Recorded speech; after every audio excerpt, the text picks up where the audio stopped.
Thank you for coming on such short notice, Honorary Knight. I know you must be busy. Well, to make a long story short, there's a particular matter at hand that the Knights requires your assistance with. Yes, it has been one thing after another recently. Neither myself nor any of the Mondstadt garrison are able to catch a moment of peace. I have recently received multiple reports from the Knights of someone within the Lawrence clan having close dealings with the Fatui. The Fatui? Again? But who are the Lawrence clan? There was a dark period in Mondstadt's history when the aristocracy ruled over the city. The hard-won freedom that followed with the fall of Decorabian was lost once again as slavery spread throughout the land. The first Dandelion Knight, Vanessa, spearheaded the revolution that overthrew the old aristocratic system and established the Knights of Favonius, leading Mondstadt to become the city that you see today.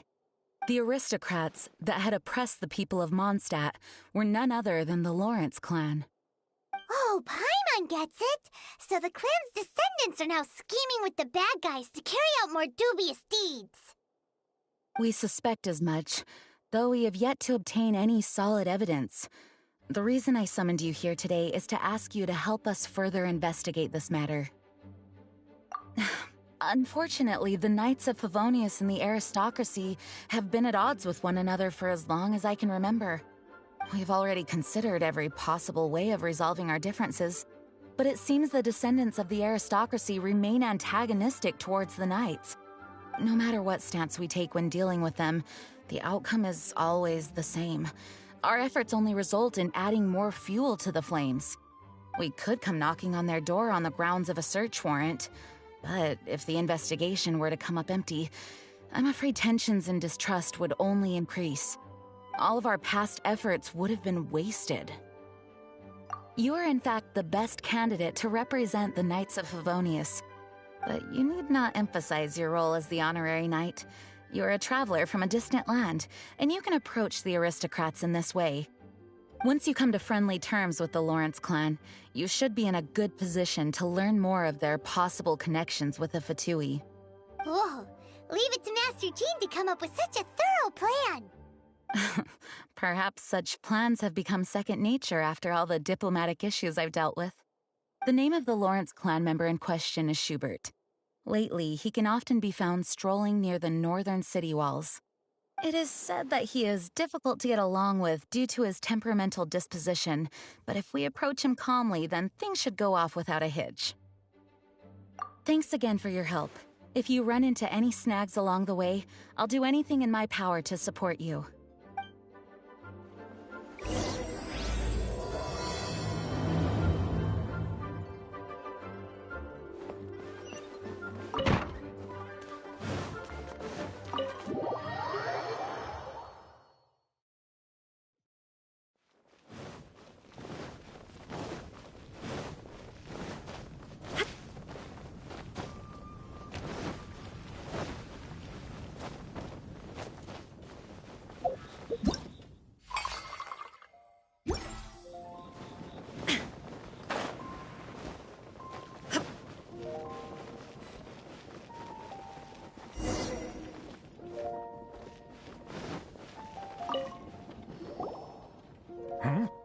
Who are you?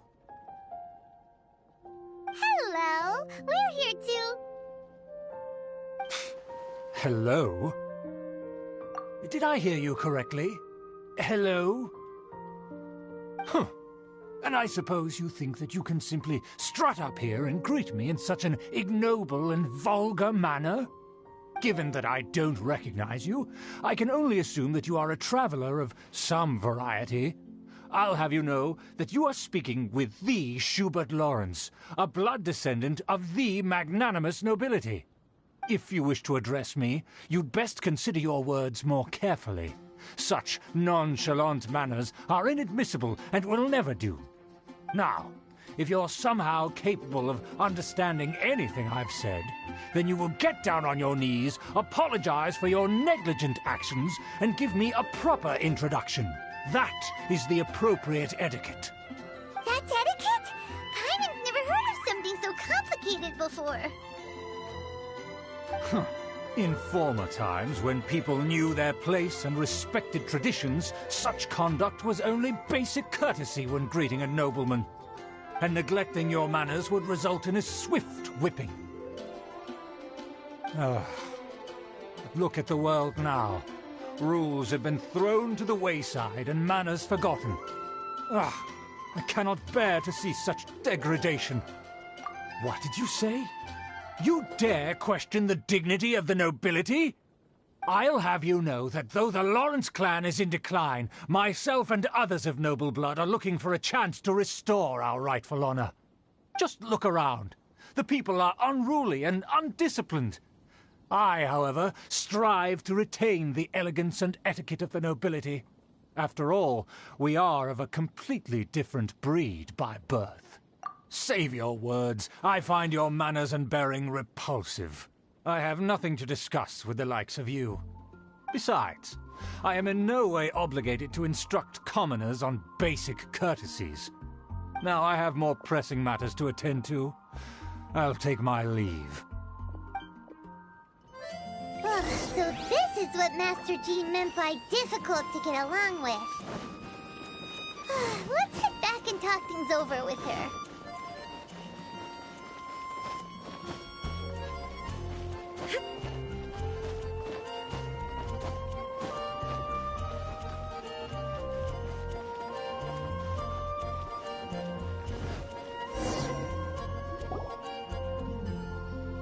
Well, if it isn't the honorary knight!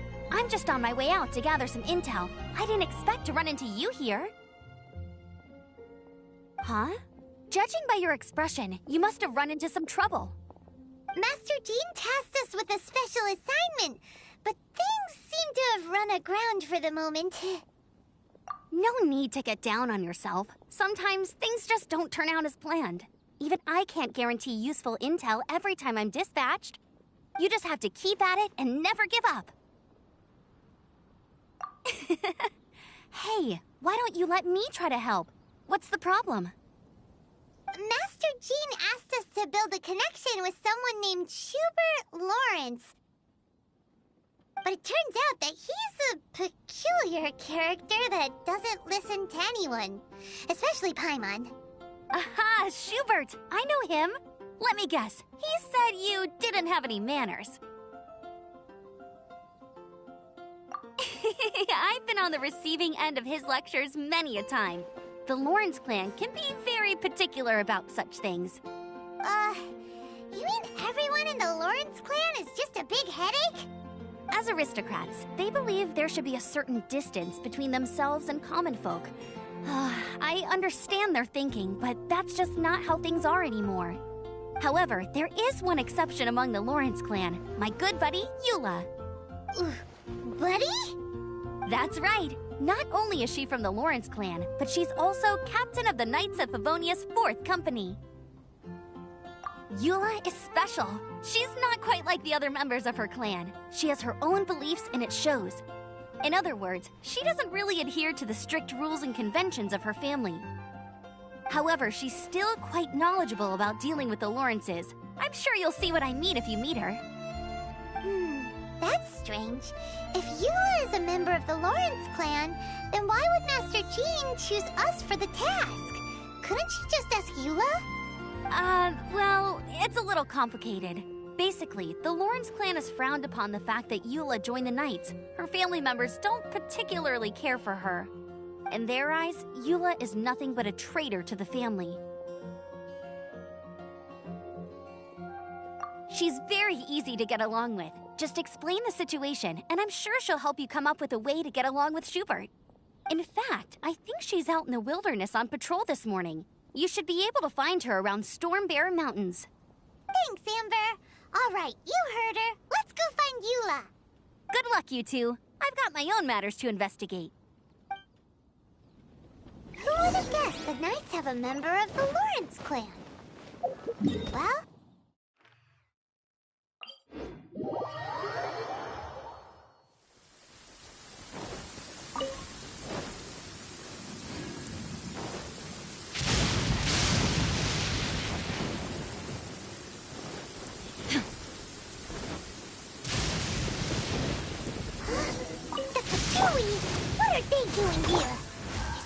Eula was sent on patrol here? Let's fight first and talk later! This is really quite tame. Stay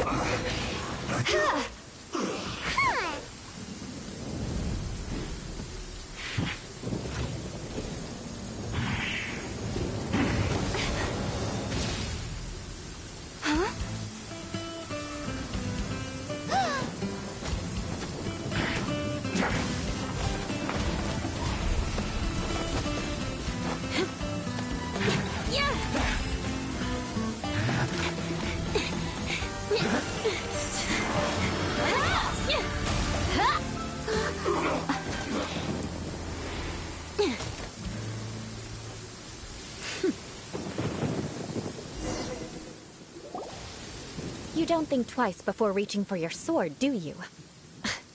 Do you have any idea how long I've been tracking these targets? And now you get to stake a claim. You think you're stronger because you got to them first?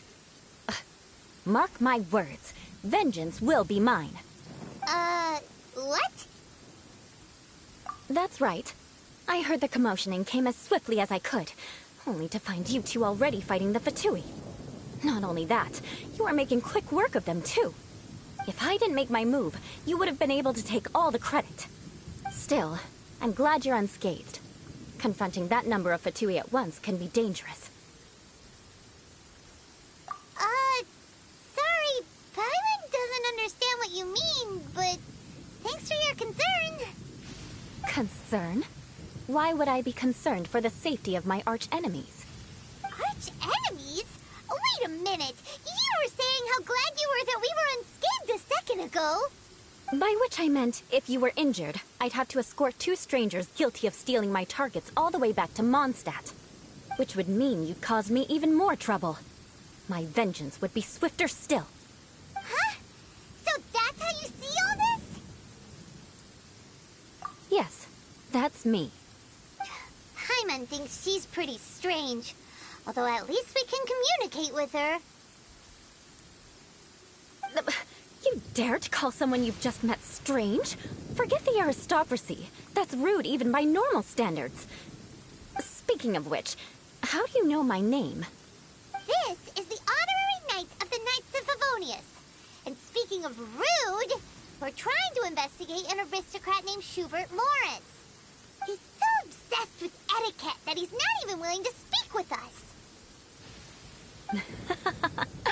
I understand now. That's my uncle, all right. But why do you mean to investigate him? I see.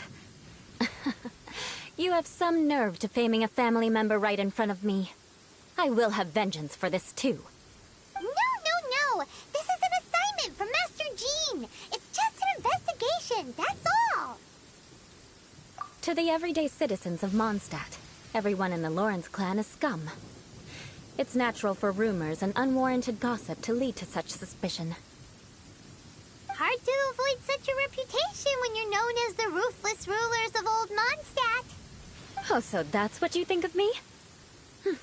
Yet another transgression to avenge. But, didn't you say it first? Oh. Curious. We've only just met, and you've already given me 3 causes for vengeance. It's been a while since I've encountered anyone as interesting as you. I assume you need me to teach you the conduct of the Lawrence clan.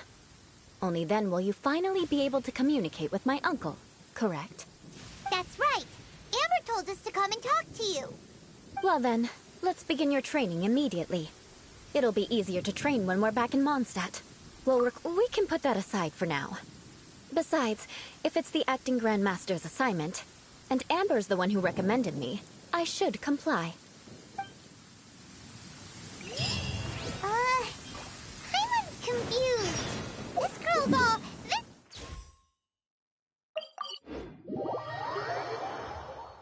Still...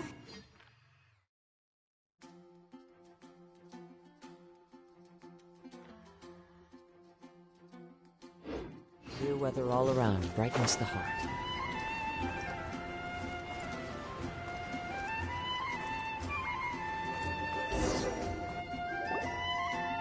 Ah, you finally arrived. There's no time to spare, so we'll begin with our first lesson. Wait, hold on. There's something we need to clear up first. Otherwise it'll keep bugging us.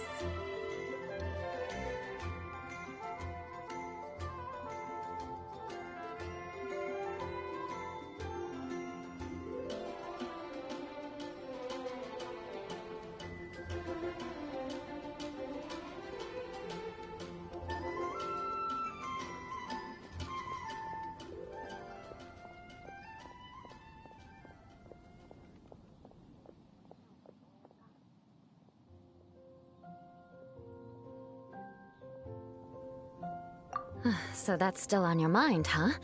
Maybe you're the ones who can't let things go. Don't worry, there's a time and place for exacting vengeance. Besides, I'm not in the mood for any right now. Best save it for later. You need to be in the right mood for vengeance. I already have a long list of vengeance to exact. Even if I wanted to begin now, I'd have to start in the right order. Who knows how long it will be before I get to you? Well, if you have so much to take care of, wouldn't it just be easier to give us a clean slate? Absolutely not. Stealing my targets, calling me a ruthless ruler, and suspecting my uncle. All worthy of vengeance in my eyes. But you needn't worry, at least not whilst we're investigating this matter. I'm sure you're familiar with the phrase, a man of moral integrity fears no slanderous attack. If Uncle Schubert didn't commit any wrongdoing, then any such investigation will prove fruitless. But if he did commit a wrongful act, then he should bear the full punishment. I'm sure you understand. Good. Now, there are two key points that aristocrats attach great importance to: your manner of speech and your bearing. Let's begin with your manner of speech. Aristocrats have a very unique way of carrying conversation, even with mundane daily topics. Oh, Paimon's already learned some unique conversation. Mark my words, vengeance will be mine! Not even close. And besides, it sounds strange. Hey! Paimon learned it from you! And didn't you say not to call others strange? It seems you don't respect the rules of your own clan. No, I've no need to trouble myself with such frivolous formalities. Here, allow me to demonstrate. For example, when greeting a friend, you could say, "As the morning dew greets the coming dawn, so do I greet you, my dear friend." As the morning dew does what now? However, such a phrase may only be used during the morning hours. Also, the party with whom you're speaking must be of approximately the same status as you. Morning dew is not uncommon, so it expresses that friendship should not be measured by value, yet also suggests that friendship between aristocrats is pure like water. Oh, no. You must be prudent with your words. Calling someone a good friend could easily offend them. But didn't you just say my dear friend in your example? Paimon's confused. Yes, I did. But you must know in the Lawrence family, dear friend is a set phrase that can only be used towards certain friends with whom one is acquainted, but not particularly close. It sounds much more pleasant to call an acquaintance a dear friend. So, another thing to remember. Aristocrats are concerned with face and being polite. However, if you were to use dear friend to address an intimate friend, the recipient would think that you were deliberately trying to estrange them. This is only the first step in making a greeting. After addressing one another, you then exchange courtesies. Wait! This is all too abstract. Perhaps it would be better if you gave some real-life demonstrations. Ah. Very well.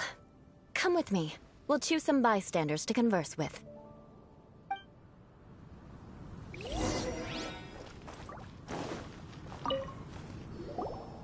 Oh, you're Eula of the Lawrence clan, right? This can't be good. You there, lowly laborer. You stand in the presence of a member of the illustrious Lawrence clan. I have words for you. Please acknowledge the glory bestowed upon thee by the nobility... what comes next? Oh, right. By solemnly kneeling to the ground with utmost sincerity. Huh? I can't make heads or tails of anything you're saying. Hold on. What did they always teach me? Whenever a dispute arises, protection of your family's prestige and dignity always takes precedence. Got it. As a lowly commoner, you shall maintain absolute reverence when speaking with those under which you so graciously toil. How dare you speak in such a manner? Is everyone from the Lawrence clan so strange?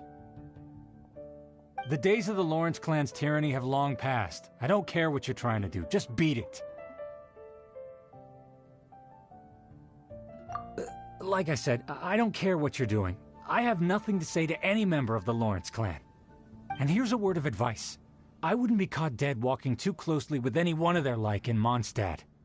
If that's all, I'll be going. I'm afraid I won't be able to control myself if we talk any longer. Hey! Don't leave! Halt! Mark my words, vengeance will be mine! Wow, the Lawrence name really does... Never mind him. I could have predicted as much. Let's find someone else.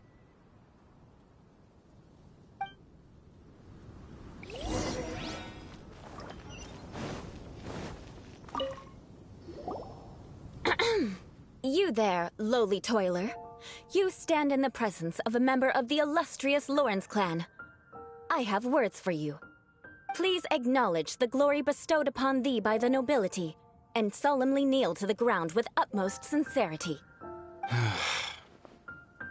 Huh? Why don't you respond? According to the custom, I must wait until you kneel completely before I can say the next words. Right. I mustn't look at you too long, or I'll be drawing more attention to our difference in status. Oh dear, I've already stared at you for quite a while. Fine. You may spare yourself the formality of kneeling, as it may be a little inconvenient. I shall continue.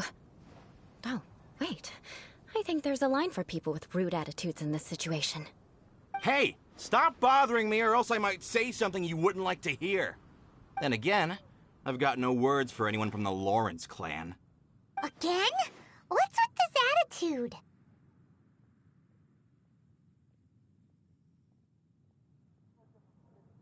Yes, I don't think his attitude will change. If I keep grandstanding like this, the outcome won't be good.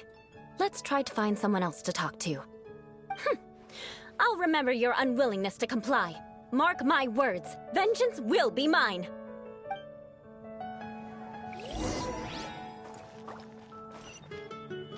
Time to go. You there, lowly worker. Yeah, I've already heard it all before. Look, just spare me the time. Our answer's always the same. We've got nothing to say to the likes of you. I mean, seriously, can't you just take a hint? Please calm down. We don't want to cause any trouble. I know she's a Knight of Favonius, and that the Knights wouldn't misplace their trust, but the name Lawrence carries too much weight with it. Even to this very day, the descendants of the Lawrence clan are still scheming to reclaim Mondstadt and reinstate their aristocratic rule. And if that wasn't enough, here you are purposefully using their awkward way of speaking just to put on an act? Don't you care for the feelings of us ordinary folk? You have a point. But mark my words, this transgression will not go unnoticed. Huh? You want to fight? Listen here, I may be no match for you, but I'll be sure to lodge a complaint with the Knights of Favonius.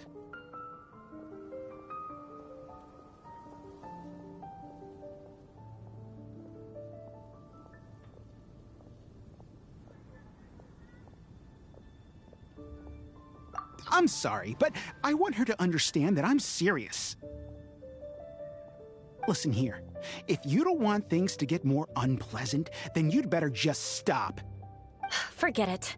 There's no point in quarreling any further. Let's go.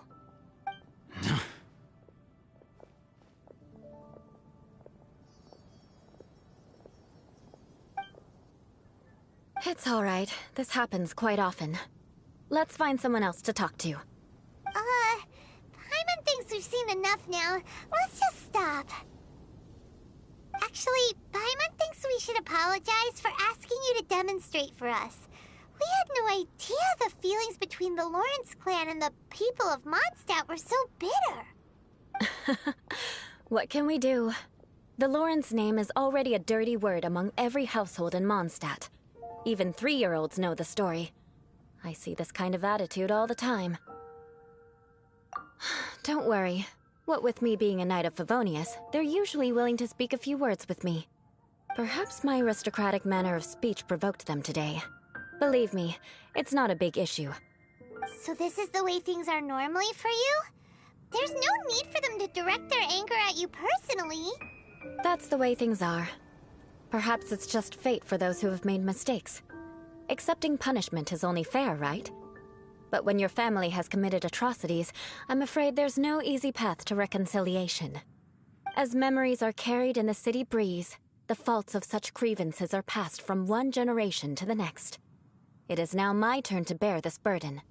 At least I have a means of living a relatively normal life compared to the elders of my family. Yeah! Why were you so willing to try and demonstrate for us? Oh, that reminds me. That last person will not escape my vengeance either. Let's leave it at that. Just think of it as something I like to do.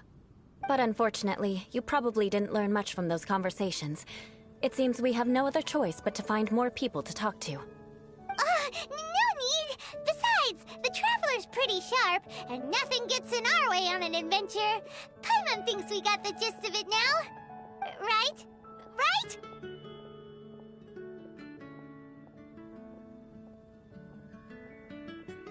We'll just have to roll with it for now. Let's just keep Eula from getting anyone else riled up. Well then, I'm glad you learned something. You're already halfway toward mastering aristocratic conduct. A proper manner of speech is more aesthetic than anything else. It stems from their taste for refinement. But we must also practice your bearing. I have a very effective way of training for this. Come with me to Dragonspine.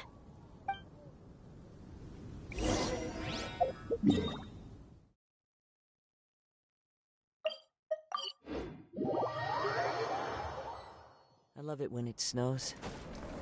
The world falls completely silent, and I can sleep on. It's so cold. Does aristocrat training really need to be done here? If you wish to truly achieve the dignified conduct of an aristocrat, you must learn to remain composed and elegant even amidst harsh conditions. For example, you can see that part of the path up ahead is quite difficult to traverse. But a well-trained aristocrat would not only effortlessly proceed forward, but do so without a stain on their garment and their elegance fully intact. Paimon thinks we've left the realm of aristocrats and entered the realm of adventuring. Compared to what we've already seen, this should be a piece of cake. Uh-huh. This is where you can finally apply some of your adventuring knowledge. You look pretty confident this time. All right, let's get started. Remember, you must be graceful and elegant. Don't get knocked or launched into the air. That would be most unsightly.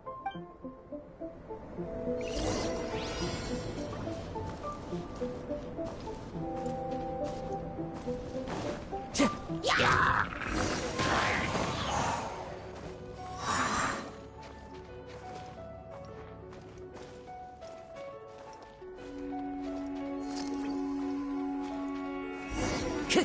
Time to go.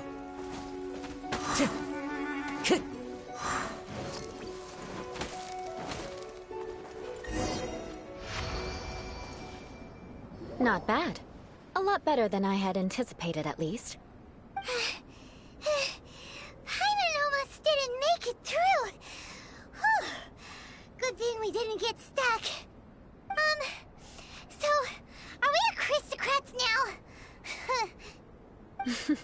Don't flatter yourselves. We've only just begun. This scenario was relatively simple. In the face of a real battle, one would seldom have a chance to stop and evaluate the situation.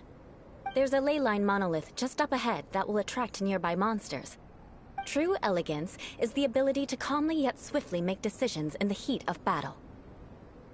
My family set only the highest expectations for me, even as a child. Let's proceed, shall we?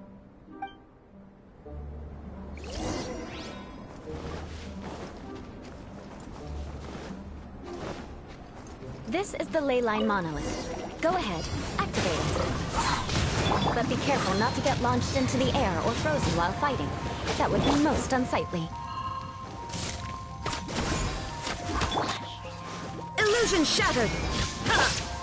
Into the wind. As one with wind and cloud. Now you shall perish!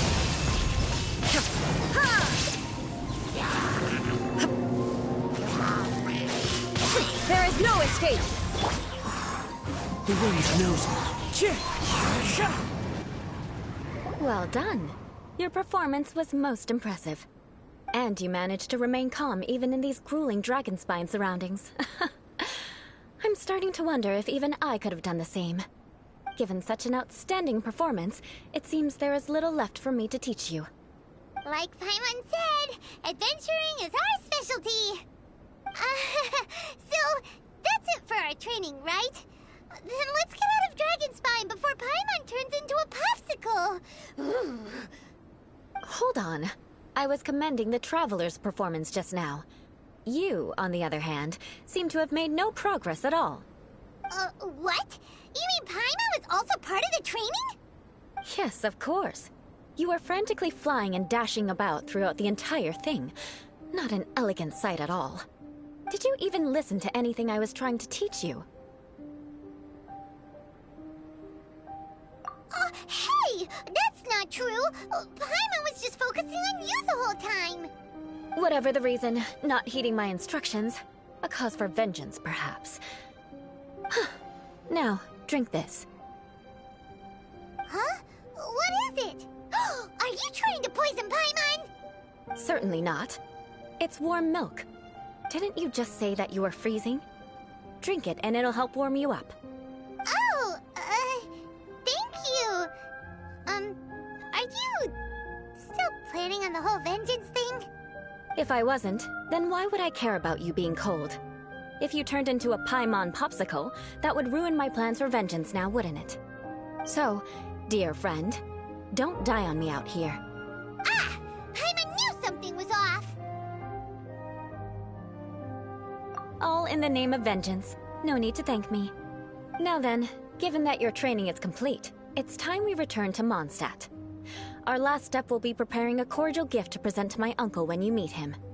I already have something in mind. Let's pay Sarah a visit at Good Hunter.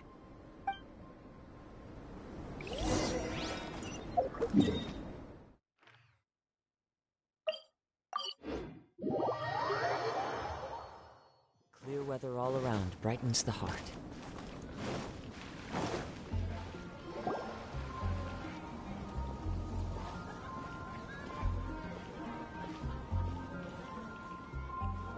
Oh, hey, Eula. I see you've met the honorary knight. We meet again, Amber! Seems we're just bound to run into you these days. Well, I just got back and was thinking about grabbing a bite at Good Hunter. But now that you're here, why don't we all eat together? Very well. It's been some time since we've last shared a meal together. Come, take a seat.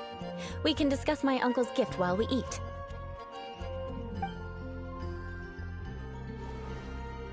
Yes?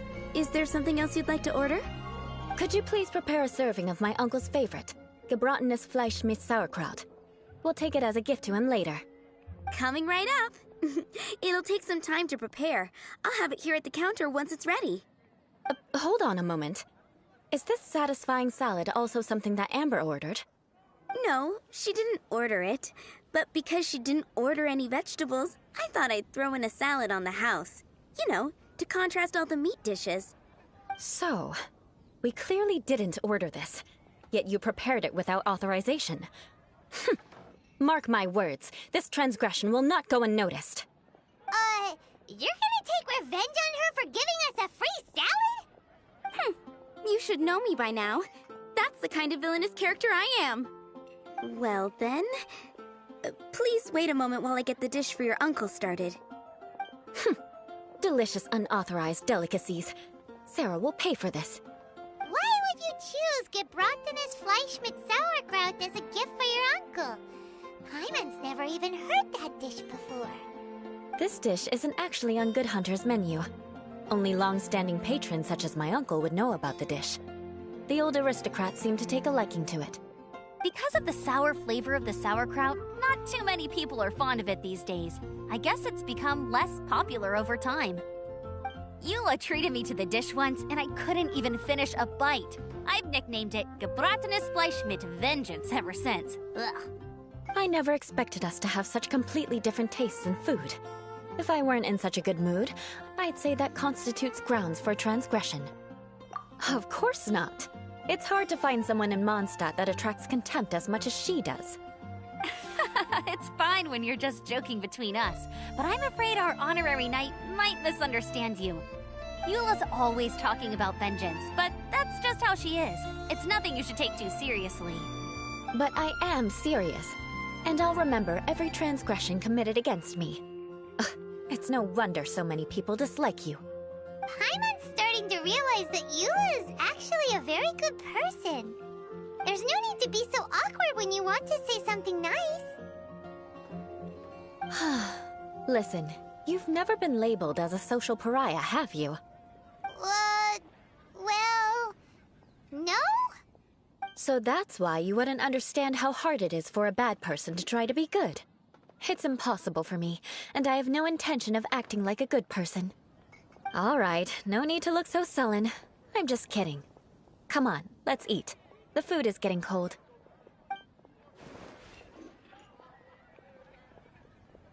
Oh, I'm stuffed. I'll see Sarah about the bill. No need. I've left the mora under the plate. If you try to settle it with her in person, she won't accept payment for the salad. Don't underestimate my ability to exact revenge. Sarah won't get the upper hand this time. All right, next you should pay my uncle a visit. He has a small camp at the top of the mountain near Springvale. He usually whiles his time away there when there's nothing else to do. Aren't you coming with us, Eula? I'm afraid that wouldn't be very convenient for me. It'd be better if you two went alone. Ah, yes. Please do remember to pick up the dish from Sarah. I still have more recon to do in the wilderness. Well, until next time. Let's meet again. What an interesting bunch you are.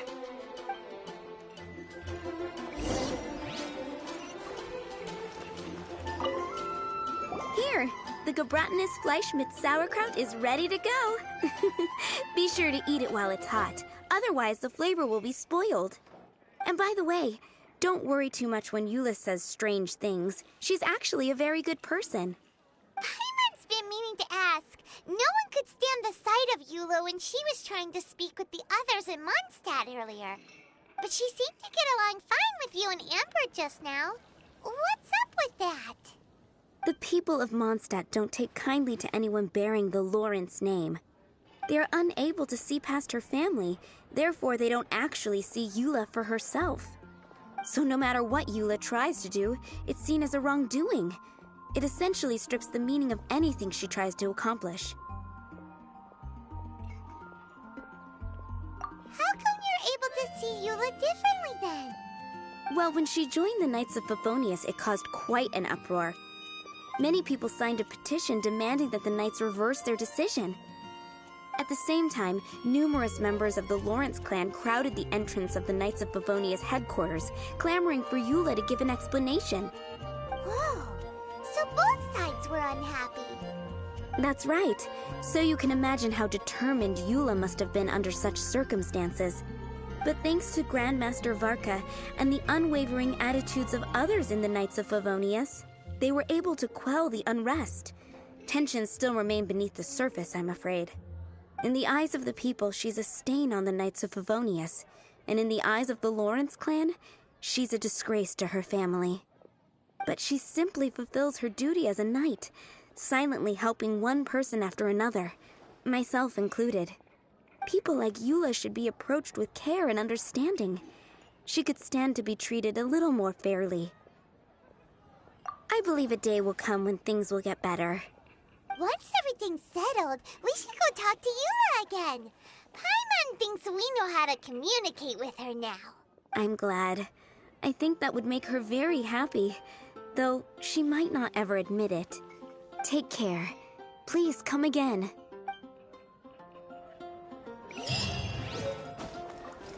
Time to go.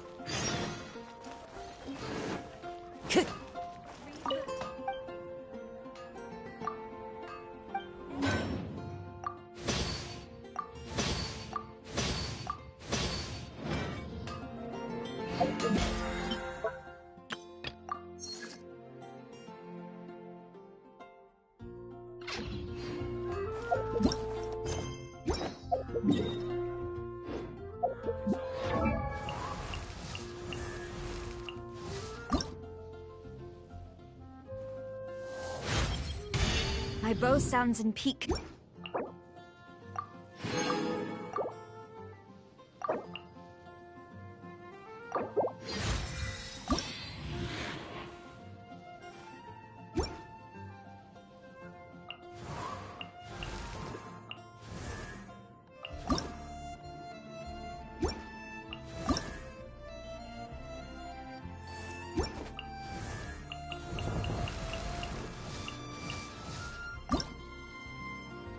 I created...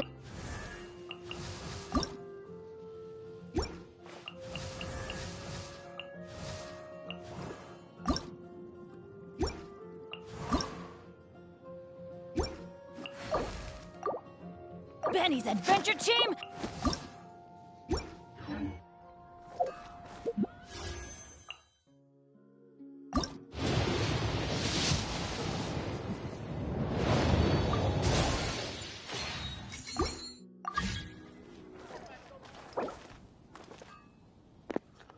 Who is on the chat? Eater. Finding someone to chat to would be better than just Okay, standing now. around.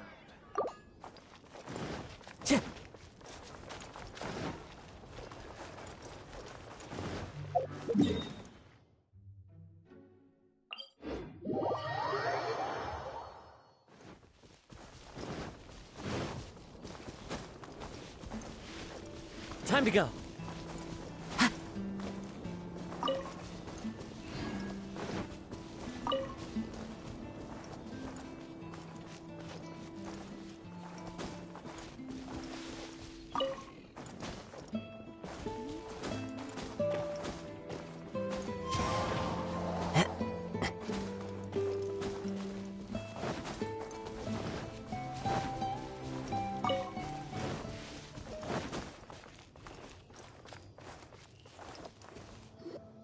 The tent seems to be pretty tattered, but there's a really fancy chair. Could this be another aristocratic custom? Ah, it's you again. I thought I had rid myself of you two. Magnanimous. Yes, indeed, that is true. Very well. I'm certainly not one to be narrow-minded. I'll overlook your previous misconduct for now and listen to what you have to say. Wow, this guy thinks so highly of himself. Ah, a kindred spirit, I see. Yes, we must resist the blundering knights of Favonius. You are true and principled. Impressive. My intentions were to test your humility. It appears you have become well-versed in our etiquette. Oh, so he was testing us. Sheesh, what an ordeal. Your conduct is satisfactory. I must say, such progress in such a short time is practically unfathomable. If I may ask, from whence did you learn such a civilized manner of speech? Ah, good. Very good. You are bright, and compared with the common folk of Mondstadt, you certainly have potential. If you were of aristocratic blood, your prospects would be promising indeed. By the way, we brought a gift. Ahem. Paimon means we would like to present you with a small token of our goodwill. Could this be? Gebratenes Fleisch mit Sauerkraut? It's evident that your sentiment is genuine. As a young person nowadays, only with no small effort could you achieve such a dish. It's been so long since I dug into a big, tasty... I beg your pardon. What I mean to say is, since it's nearly mealtime, I shall partake.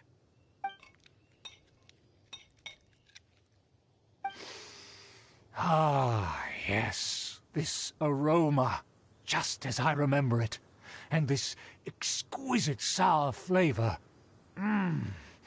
A delicacy that only us noblemen and women could appreciate. Now even Paimon's starting to wonder what it tastes like. I acknowledge your genuine goodwill. Such sincerity must certainly imply that you come bearing a request. Wait, so you've come to know of this, too? It was meant to be a family secret.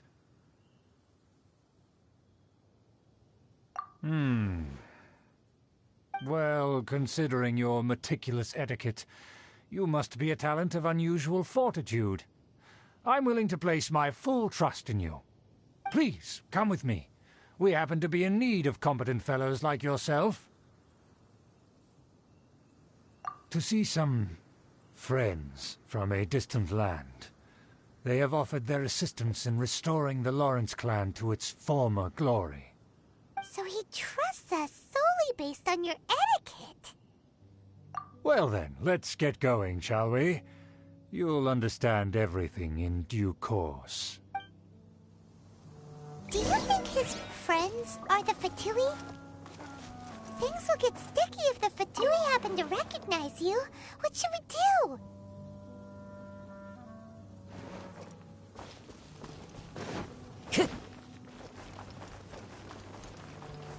Time to go.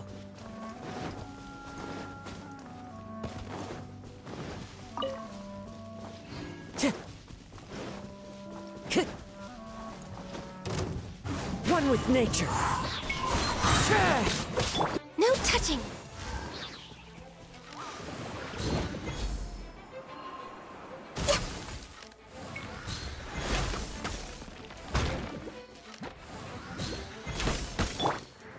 Into the wind. Shine down!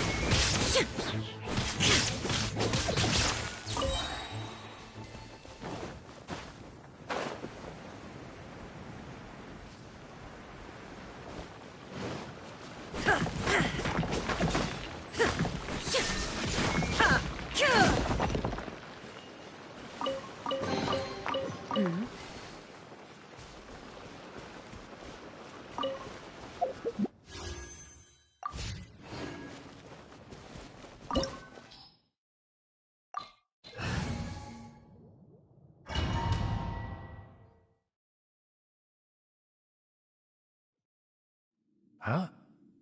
Why have you put on a mask all of a sudden? Even if they are powerful, our status is much higher than theirs in the land of Mondstadt. And therefore, we shouldn't allow them to admire our true faces so easily. I see. Good thinking. Paimon thought for sure they'd recognize us. Let's proceed, shall we? I'll introduce you as my guest.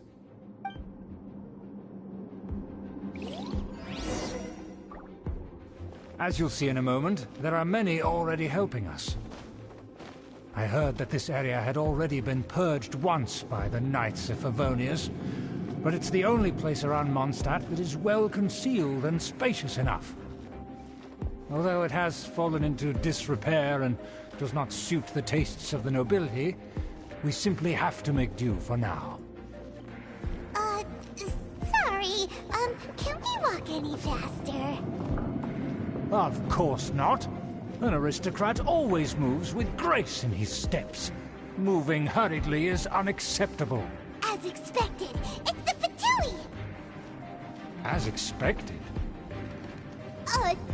Because we always see them around the city. They must be very powerful. Huh. Nothing more than foreign ruffians with power and the ability to flaunt it. but they are favorable business partners. Hold it right there! Who's this? If you really must know, they're my guests. If you happen to offend them in even the slightest, then you will be held accountable by the Lawrence clan. But this matter is of utmost secrecy. We must exercise caution.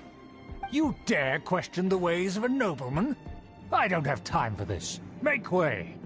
No need to sound all high and mighty like that. Fine. You may proceed.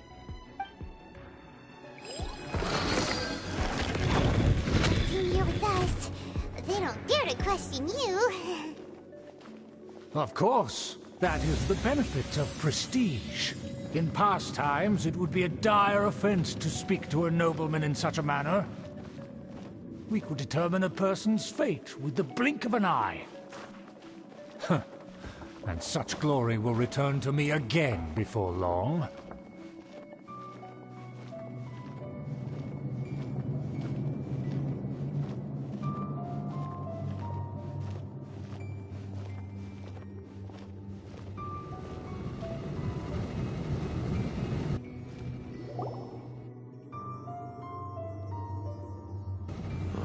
Where have I seen this person before?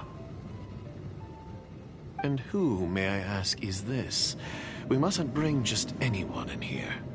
This is our new ally that I've recently met. They are completely trustworthy. You have the word of the Lawrence clan. Our plans are strictly confidential. It's not wise to bring in an outsider at this time. Furthermore, there's been word that an outlander who joined the Knights of Favonius has been very active in Mondstadt recently. Don't be ridiculous. Besides, my guest is well versed in the etiquette of the nobility. I must treat them with the proper mutual respect. The Knights of Favonius pay no regard to such details. They could never understand the intricacies of our etiquette. And what about this thing?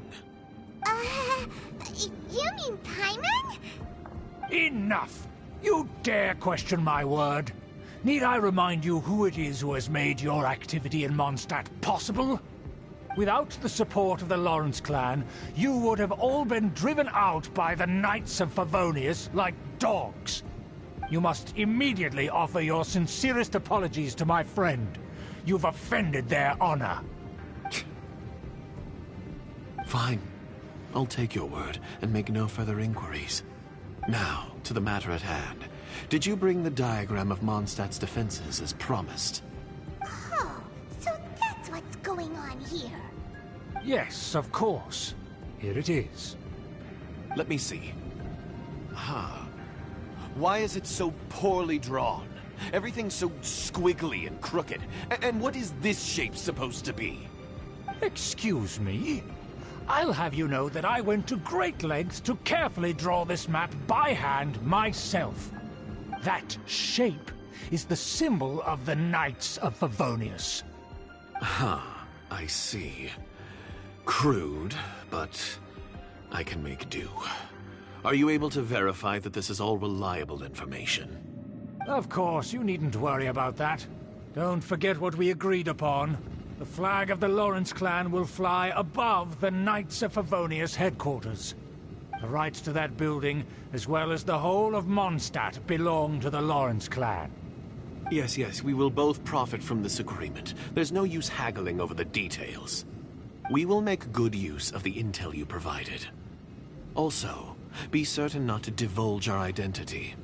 There would be diplomatic consequences, you know. Don't worry, this matter is only between you and I. And my new friend here. No one else will know of it. Once this is over, I shall stand atop the Favonius headquarters and rebuke their pathetic rule over Mondstadt.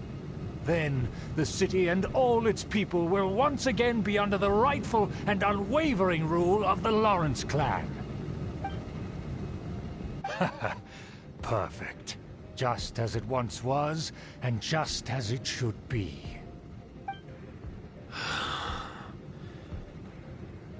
May I remind you once again that we mustn't act rashly.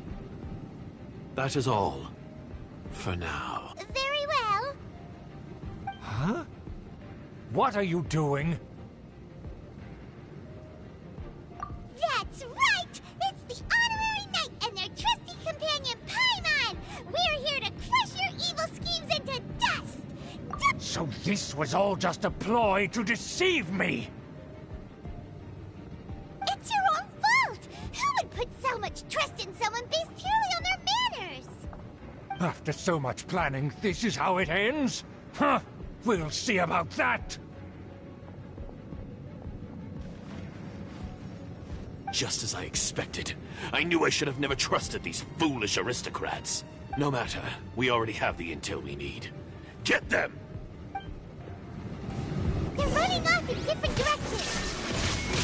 Paimon remembers that this place is a dead end. Let's take care of the Fatui first and then deal with Schubert later.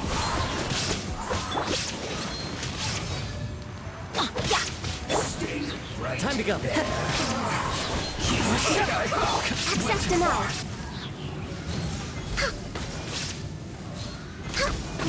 This is bad. One with nature. Door is open. Let's go.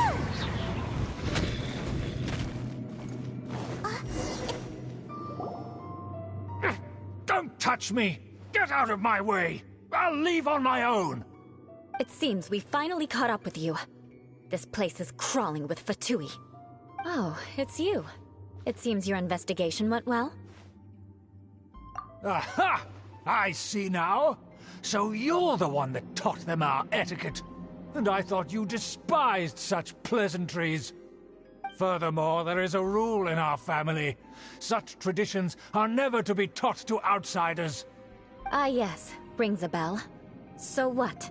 I had no reason not to teach them. You have brought shame to our family and ruined my plans. It's all for naught now. I know that you poured great efforts into these plans, Uncle. But you are well aware that it was not the right thing to do. As a Knight of Favonius, I could not overlook your actions. Knight of Favonius? Let's get one thing straight. I am your uncle, and you are a member of the Lawrence clan. You should strive to restore your family's glory. You still have a chance. Defeat every Knight of Favonius here, and leave with me. Then I shall plead with the family to spare you and give you a new beginning. So just to be clear, you want a Knight of Favonius to attack the Knights of Favonius? I shall say this one last time. You are not a Knight of Favonius. You are a descendant of the Lawrence clan. The blood of the Lawrence clan flows in your veins. You must comply with the will of the family. Since when have I ever complied with the will of the family? Why, you unruly maid! If anyone should be angry, it should be me. As a member of the Lawrence clan, you knowingly plotted against the city of Mondstadt and threatened its safety. Had you ever stopped to consider the trouble it would bring to so many people? Had you considered how many enemies you would make trying to keep the plans under wraps? You dare lecture me? That's right. In the name of the family that you so dearly revere, Uncle Schubert. I've never experienced the age of glory you always speak of. And I've never understood our family's incessant pursuit of it. But I am capable of discerning right from wrong. And I deeply understand what freedom means to the people of Mondstadt. The Lawrence clan should never and will never become what you've dreamed it to be. Oh, the disgrace of it all! How could such a rebellious monster emerge from our own family? Things are starting to get pretty hysterical here. Politeness and elegance seem to have gone out the window. That's enough fuss for today. You two, take him away. The Honorary Knight and I have other matters to attend to. Given that you've already taken action, I assume you've come across some conclusive evidence? Paimon took a peek at their diagram. Your uncle had mapped out all of the Knight's patrol routes and marked out key information about Mondstadt. And there was me thinking that he was just another elder of the family. And a lazy one at that. I never suspected he could stoop this low. So stubborn. Mark my words, vengeance will be mine. Let's discuss this later. Our first priority is recovering that diagram.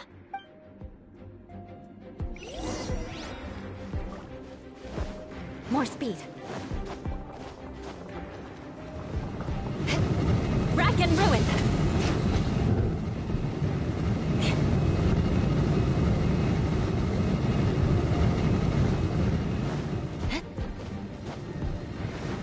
I condemn you!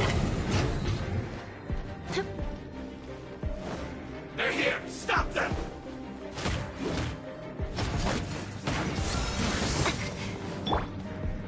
Into the wind! Fallen leaves, adorn my night! So quiet.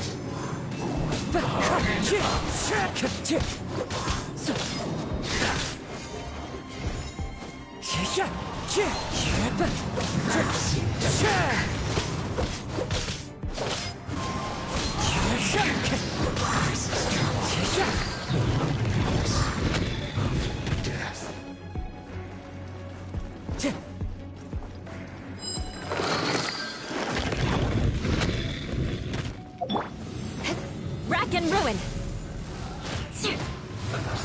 More speed. You can't run! The wind knows me. Time to go. Through you! Looks like I need to hurry up. Into the wind.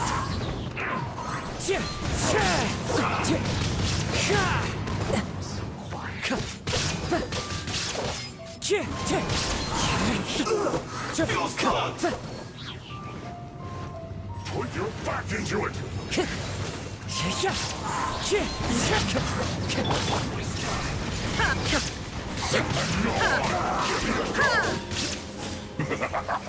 Stay right there. It isn't time for practicing this quickly. My duty. Get out of here! Take cover! Use this first. I slipped up. That's it. Eye for an eye. I guess this is it. Use this first. Blood of frost. Finally, so quiet.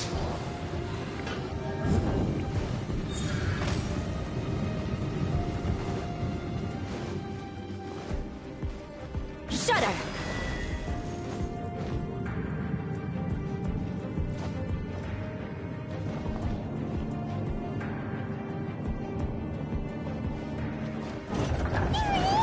That's where they put the...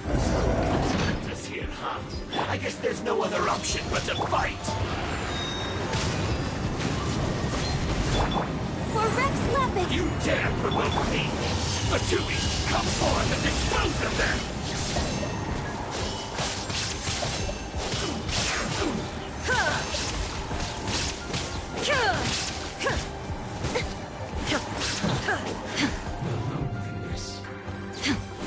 Illusion shattered. Access denied. Get out of here! Take cover!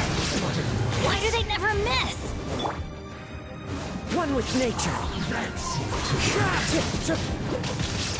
There is no escape.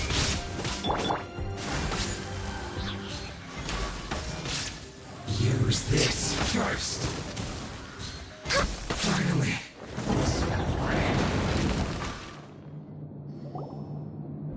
This must be it. They may very well have already made a copy of it. But without my uncle as their puppet, there'd be no use in them attacking the city. The Fatui wouldn't have relied only on your uncle. True.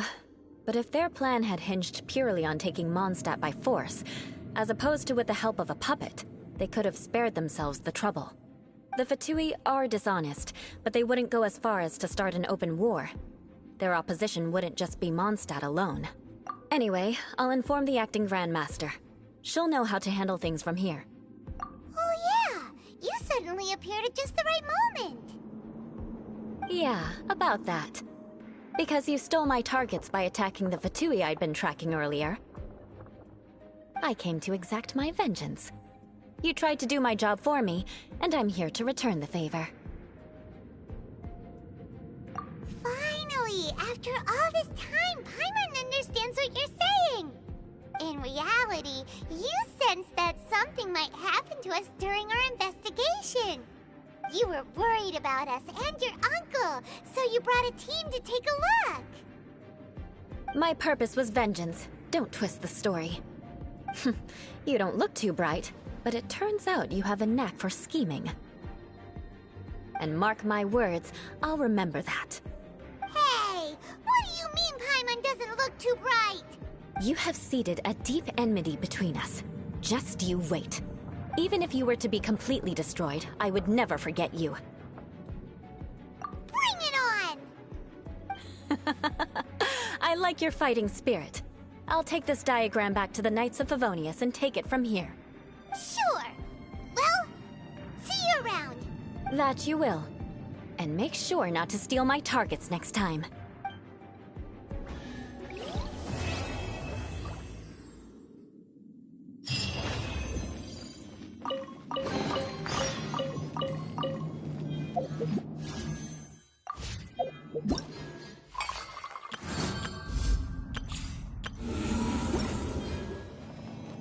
Healthy body, health...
Hello there. So, you must be the renowned traveler. Hey! Don't forget about the equally renowned Paimon! Of course. Well, it just so happens that our tavern, Angel's Share, is hosting a Bartender's Academy week. I'm hoping the event might interest you. Basically, you'll have full access to all of our ingredients to mix cocktails or any other drink you please. As long as you refrain from being wasteful, you can enjoy unlimited refills for the drinks you create. Unlimited refills! Also, you'll be rewarded handsomely if the guests are happy with your drinks. What? There's even rewards? Where do we sign up? It's called an academy, but attendance is certainly not mandatory. And you don't have to make your decision right away. You're more than welcome to give it a try first. So, what do you think? Will you give the academy a try?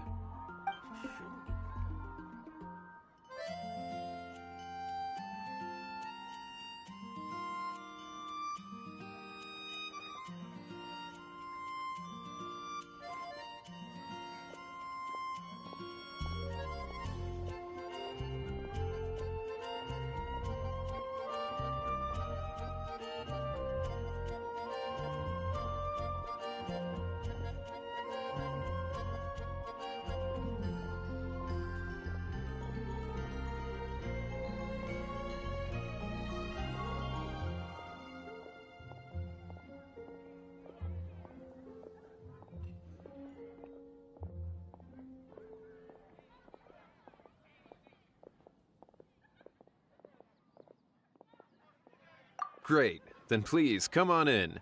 First, Charles will walk you through some basic techniques.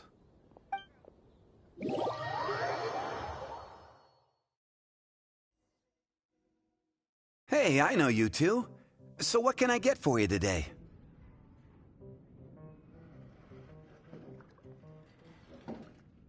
Hey, Charles! Actually, we came to be bartenders today! Bartenders? Oh, so Luca roped you two in, did he? He's got quite a knack for that. You're certainly talented at handling difficult tasks. There's no doubt about that. But mixing cocktails is a whole different game. It's delicate work and requires a certain amount of finesse. Everything from the ratios of your ingredients to your mixing techniques could affect the final product. Don't worry, she's a fantastic cook. Cooking and cocktail making have a lot in common, you know. All right, I'll take your word for it. Oh, and one more thing. In a previous event, we had a student who arbitrarily mixed 3 kinds of hard liquor. Just one glass was enough to leave a customer passed out on the floor. So in light of that incident, we decided to no longer provide alcoholic ingredients to beginners. I hope you'll understand. Great. That just about covers all I have to say. You'll learn all the skills and techniques you need on the fly.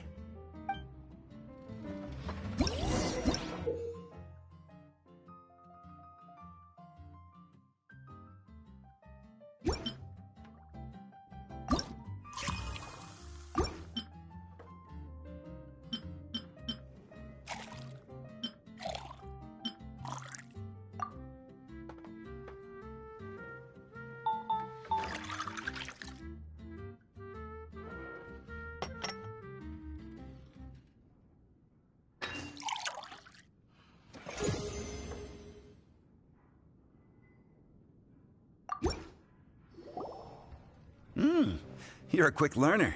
This tastes pretty good. Paimon agrees. This is amazing! Okay. That was just practice, though. On the job, customers often will have special requests for their drinks. Some may enjoy a stiffer drink, while others might prefer something more sour. Everyone has their own preferences. Adjusting the amounts of the ingredients is always the key. Paimon would like a caramel pine cone extra sweet and the biggest glass you have, please and thank you. Well, that's about all there is to it. But to become a truly exceptional bartender, in addition to mixing skills, you'll also need to master conversing with your customers. All right. In that case, you two can take this counter. If you have questions or need any help, just give me a holler. Whew, class dismissed. Wait, where's Paimon's caramel pine cone?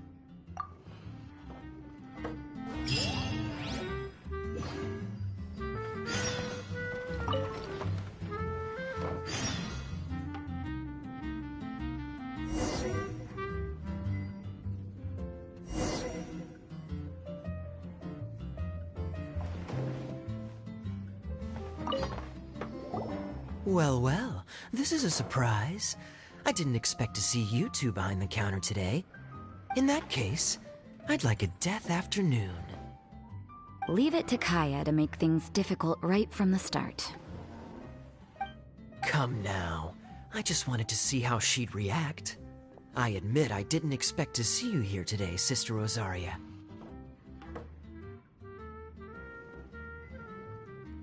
With so many demanding customers that frequent the tavern, I only thought I'd help the traveler gain some experience.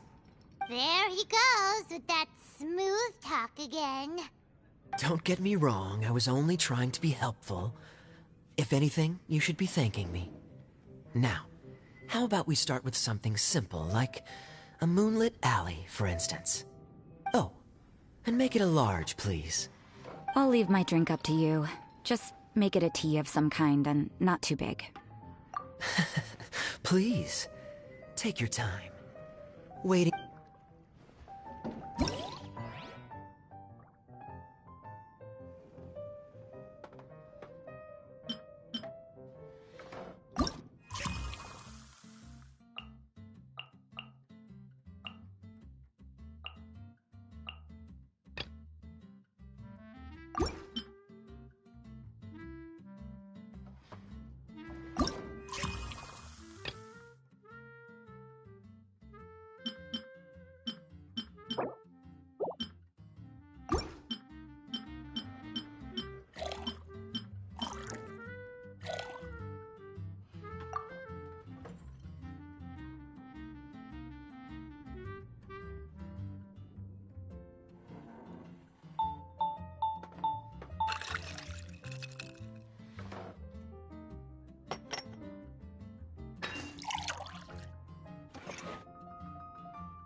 the drink they ordered.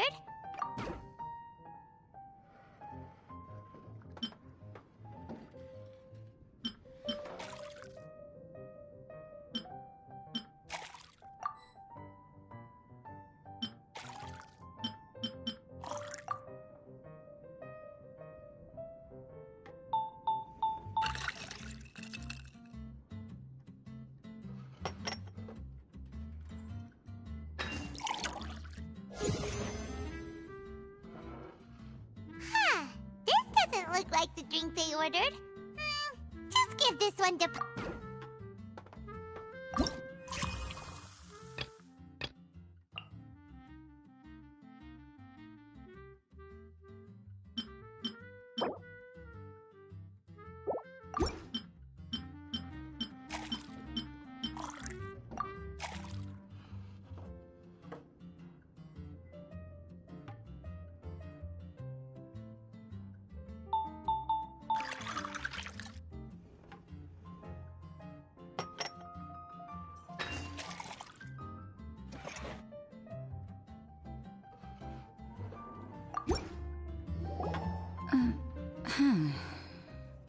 What is it, Rosaria?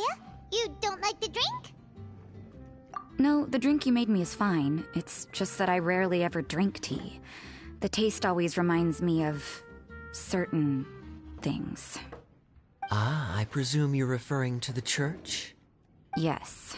The church once held an event that I couldn't attend, but Sister Barbara still saved some tea and dessert for me. The dessert had already gone stale, so she whisked it away when I wasn't looking. But the tea tasted just like this drink you made me. Boy, you're in rare form today, Rosaria. Sounds to me like Mondstadt's just gained another black tea lover. I'd prefer something a little stiffer.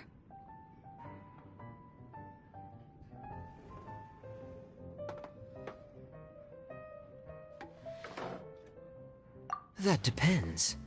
If I point out a few flaws, will you make me another one? I'm just kidding.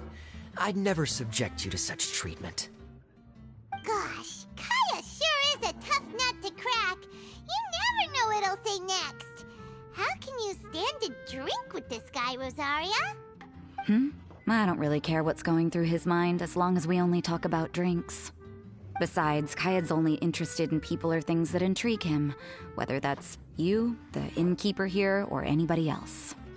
Hey, how could you divulge so much about your dear old drinking buddy, You think I'm saying too much? Get over yourself. It's no big deal. I'm constantly surrounded by uptight folks day to day. I prefer the easygoing atmosphere in the tavern. Oh, are we gossiping about people who take themselves too seriously now?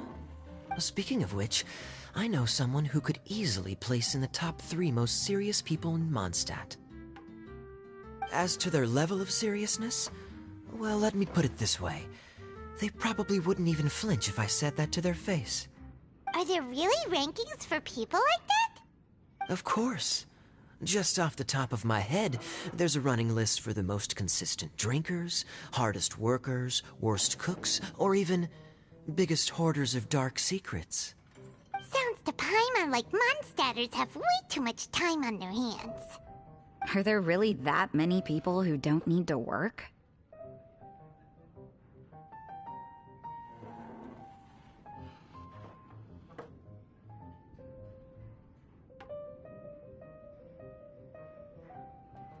But what about Paimon?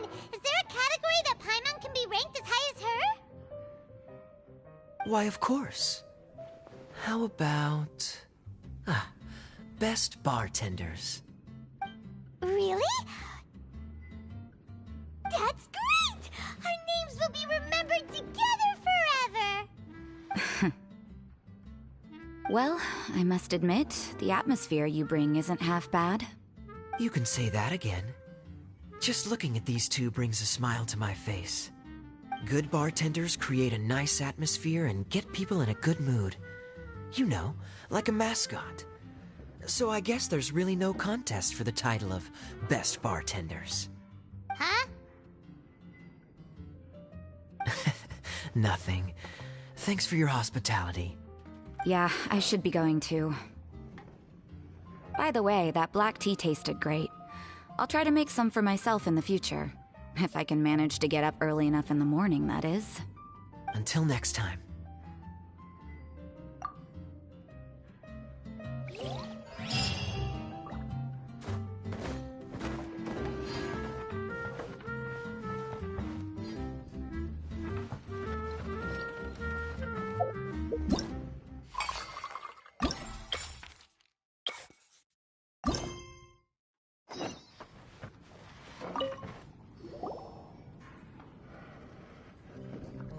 Oh, it's Master Diluc!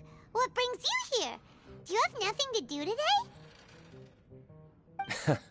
Me? Nothing to do? Don't count on it. I heard you two were working as bartenders, so I thought I'd drop by to see how you're coming along. Wow, you really do catch wind of things quickly.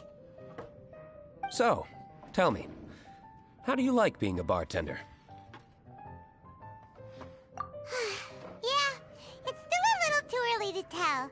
We haven't been at it for very long. Just tell me your initial feelings. Excited, confused, anything. How does it feel to be a bartender? I see. Hey, didn't you want to ask Paimon too? Paimon's initial feeling is, drinks taste good. Good. I'm happy for you. Now, could you make me a Gray Valley sunset then? I'll leave the size up to you. Great. Take your time.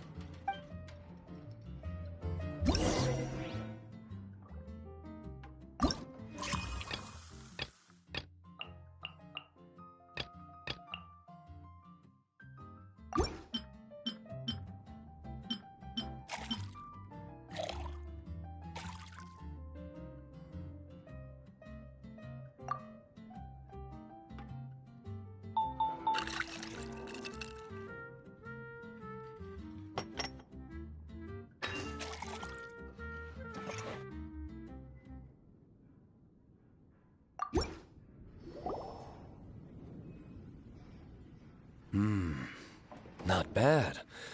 Not bad at all.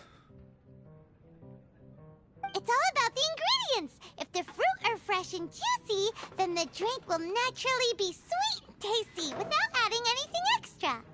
Sounds like I should thank the soil of Mondstadt.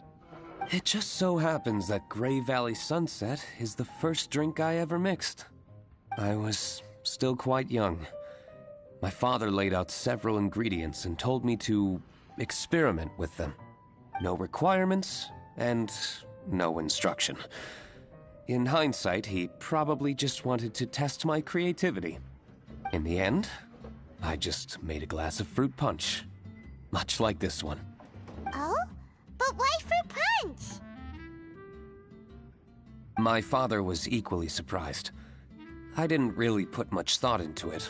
I just figured that it would taste sweet. Looking back on it, I was so young and naive. Oh? I've never thought about it, I suppose. My father didn't say a word at the time, but thank you. By the way, there's something I'd like to give you. But I suppose it's better to wait until you have more experience with your bartender job. And Paimon will, be rooting for you. Very well. Then, I look forward to seeing your good work. Come back soon when you have a minute.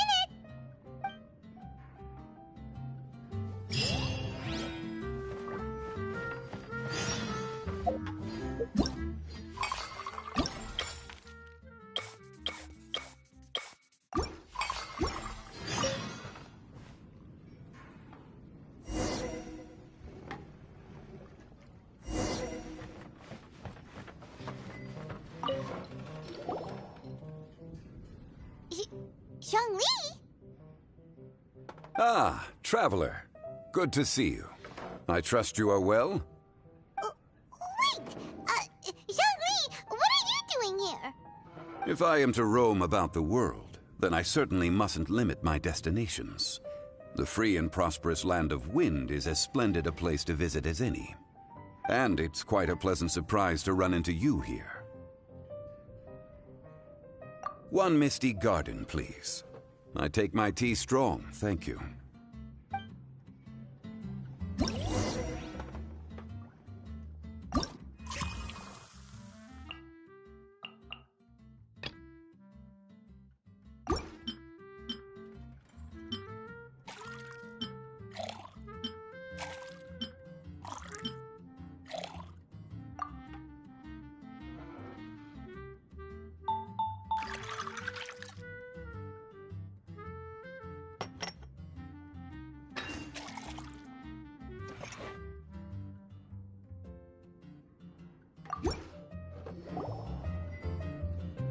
Sorry to keep you waiting.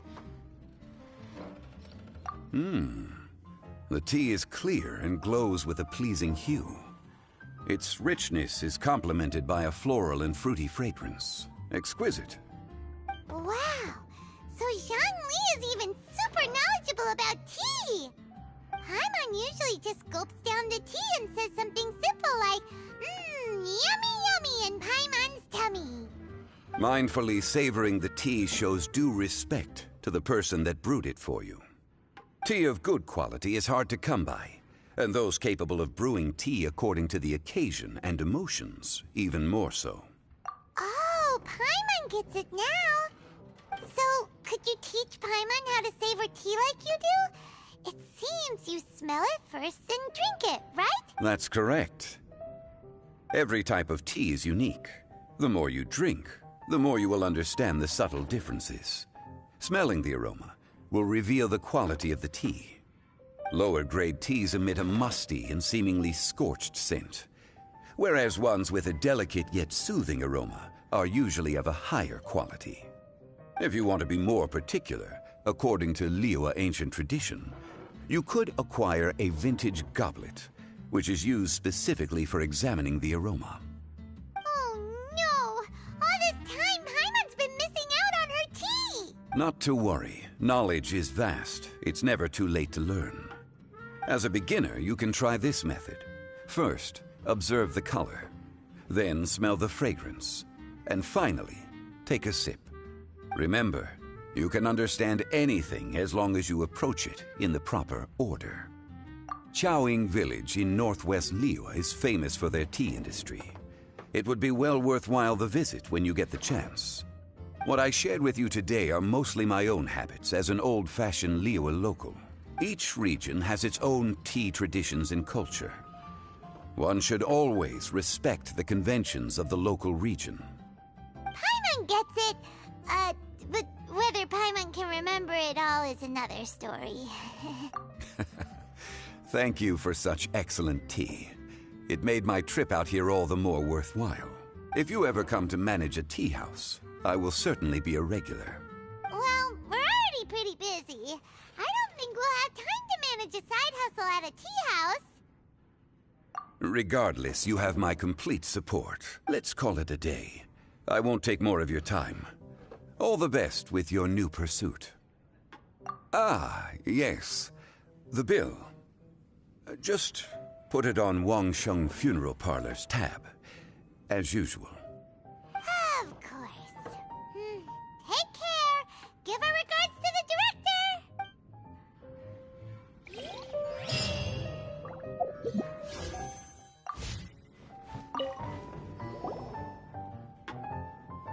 Hi there, cutie. It's good to see you. It is certainly unusual for us to meet in a place like this, but as Lisa said, I'm glad to see you. Hey, what do you mean by a place like this?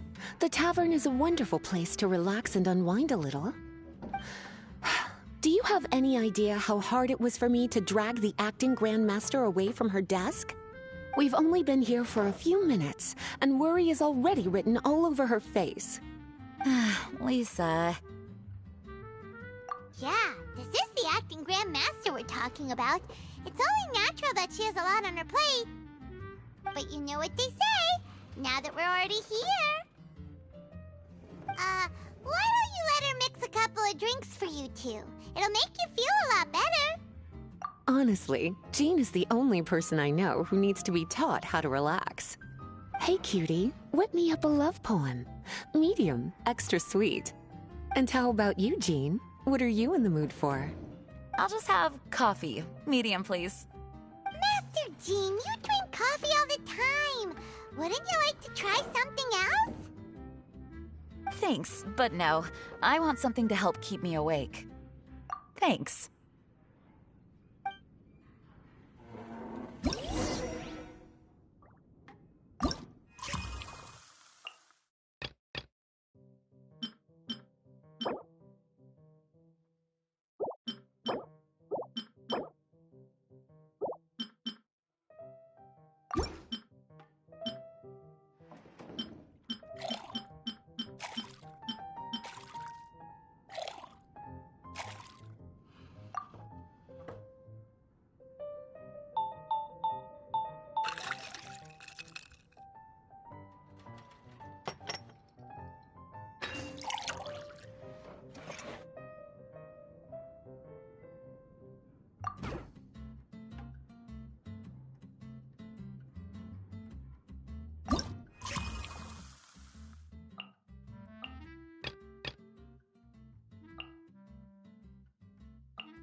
The sweetness is just right.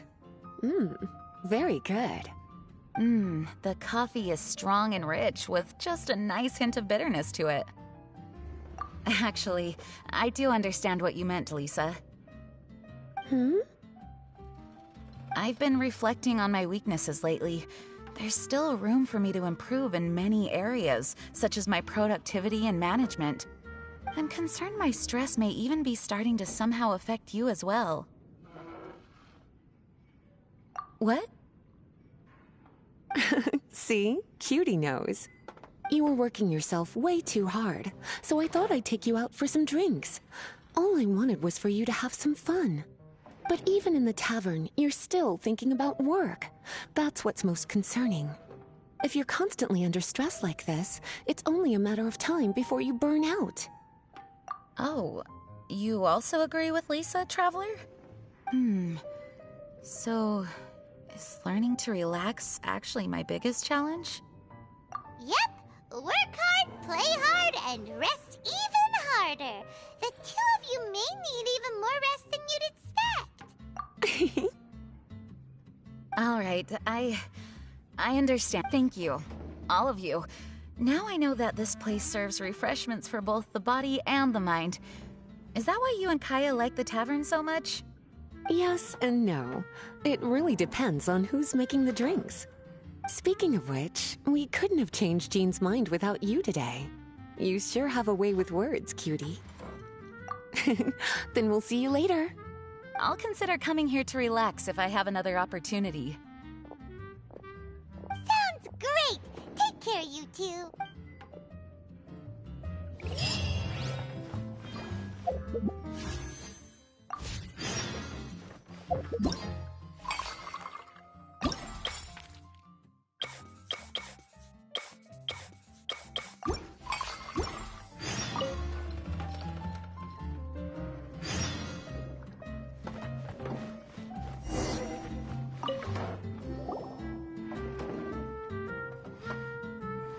Hello. Hi there! Paimon would be more surprised to see you if we hadn't already seen a bunch of our friends. Huh? Wait! You're Shinha! This is a surprise. This place isn't easy to find. Angel's Share. The name doesn't exactly roll off the tongue. Mr. Zhongli was kind enough to help me with directions. I'm thankful. You needed help with directions? Wait, You came all this way just for a drink? That's right. Because we're friends. Here's the menu. Boreal Watch. Boreal? As in a cold climate. Well, Boreal Watch here probably is referring to the Wolf of the North. So, yeah, you could say it's cold. Caramel pine cone. How could that be a drink? Oh, Paimon's tried that one. It's actually caramel-flavored coffee. Pine cone just refers to the color. Huh? These names are confusing. I can't make sense of any of these. I'll leave it up to you. As long as it's something that tastes like Genshin or violet grass. Those medicinal herbs don't grow around here. If you want something bitter, then it has to be coffee. Fine. That's a good idea. You've practiced the Adepti arts long enough. It's time for something new. Let's make Shenhe a snow-covered kiss.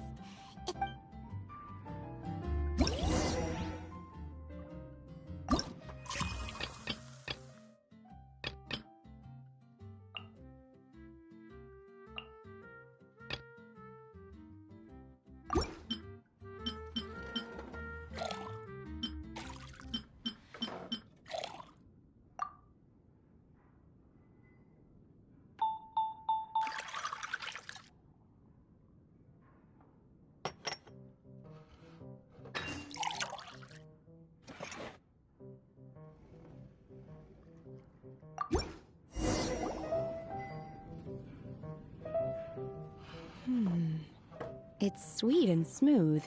Not bitter at all. What is it? It's called a snow-covered kiss. Whisk milk until it froths, then gently pour it over some juice. It looks like it's covered by a layer of snow. Don't ask why it's called a kiss, though. Paimon doesn't get it either. It's probably just a gimmick to get it to sell better. Gimmick. Paimon's just guessing. Maybe it's more of a romantic description. Romantic. It's hard to explain. Stop making Paimon come up with things. That's right. Oh. I see. I seem to understand now. Oh, really?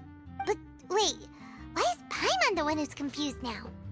Occasionally, I chew on divine herbs as I wander about in the mountains. I have witnessed the moment a new sprout breaks through the soil. The elation in my heart then does bear a resemblance to what I'm experiencing now.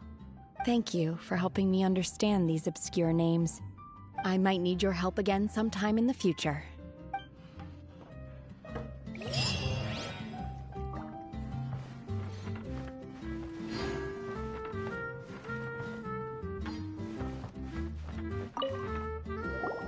A small foamy reef, please. Thank you. I'm fine. Huh? There's something off about Eula. Was she already drinking before she got here? But foamy reef has coffee in it. Would it upset her stomach if she has coffee after liquor? For her tummy's sake, let's water it down before serving it to her.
tastes pretty good.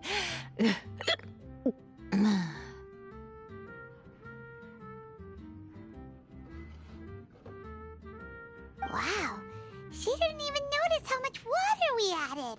She must have had a lot to drink. One more, bartender. Oh, wait. It's you guys?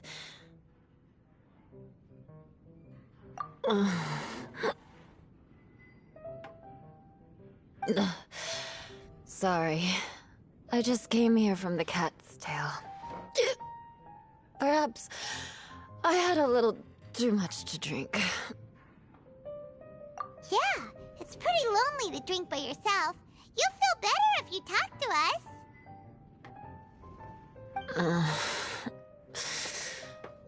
I suppose I always do drink alone.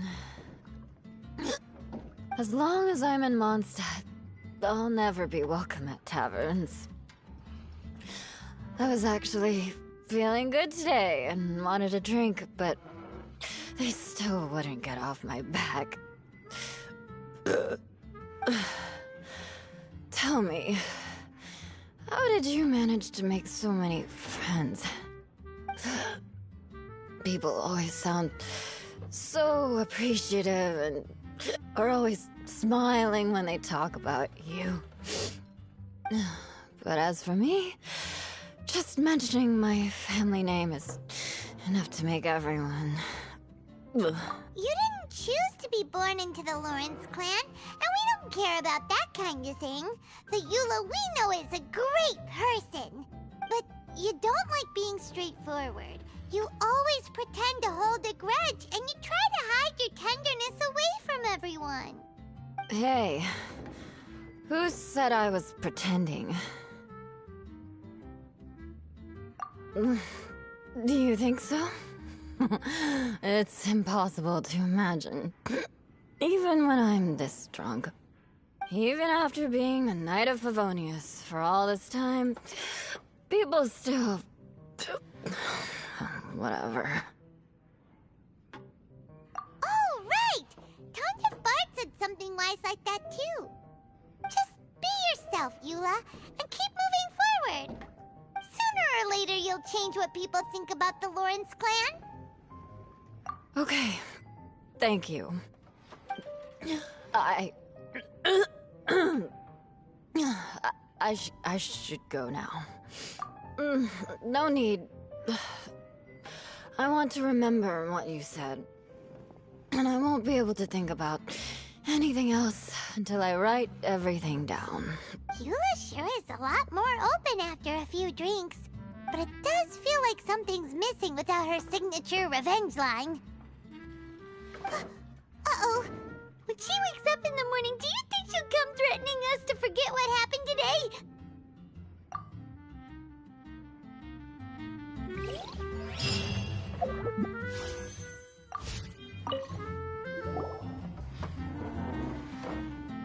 Ahoy, Traveler! Great timing. Join us for a round? Traveler, what a pleasant surprise. Wait, did you two come together? Well, this lady decided on a whim that she wanted a little vacation, so we ended up traveling around the area. But I guess we have different ideas of vacation. We hardly hiked the mountains before we came here to put our feet up. Talk about spoiled. Come now. No need to hurt anyone's feelings. Besides, I specifically chose this place because I knew how much you like to drink. But our captain here has seen a lot more of the world, so she's not exactly thrilled with this little tavern. It'll do. Anyway, this one's on me, okay? Beto's paying? Does that include us? Oh, right. Sorry. Guess that's just a habit now. I'll have a small birch sap on the sour side. I will have a large dusk, please. Thanks.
The bittersweet taste of nostalgia. You mean the taste of going from rags to riches? Just what kind of taste is that? It's mainly sour with just a tinge of sweetness and a lingering aftertaste. Interesting. Does it taste like starting a little business, then discovering that selling fruit isn't very lucrative? No need to get into the details. Let's leave the past in the past. Who'd have thought that the dignified Tianquan was once a fruit vendor on the street? On the other hand, I bet few can tell that I'm from an ordinary fishing village, right? Not necessarily. If you ask me, I'd say that Captain Beidou has eyes that can pierce the sea. You're an adventure-seeking pioneer who tames the wind and the waves, which is clearly indicative of someone who grew up by the sea. Hey, you're not mocking me, are you? Come now. It wouldn't do any good to be sarcastic. I know how fierce you can be with words. It's my treat today, so remember to take it easy on me. All right. Then I'd like to have a few more. Well, you heard the good lady, bartender. Ooh, I like where this is going. I'll have another round too.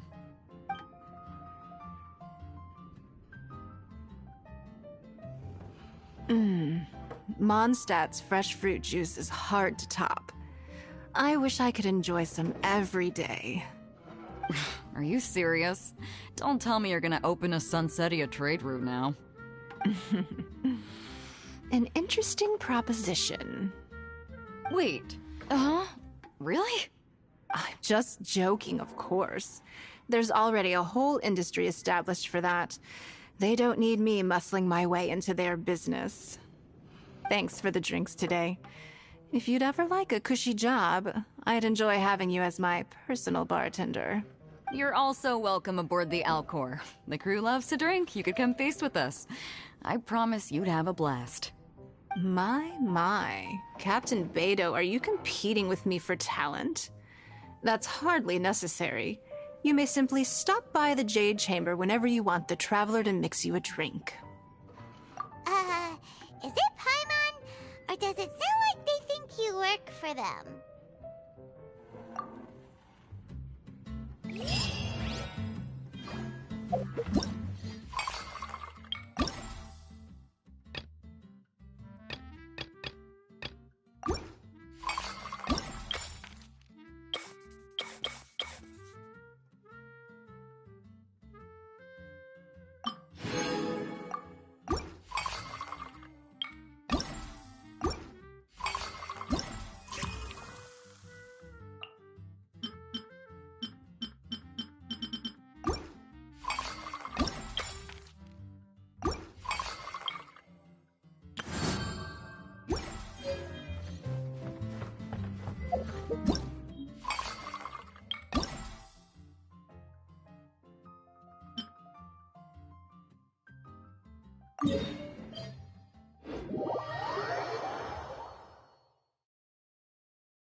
We're way behind schedule.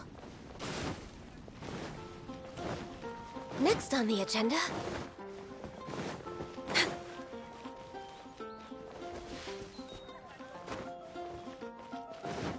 Next on the agenda...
follow the wind.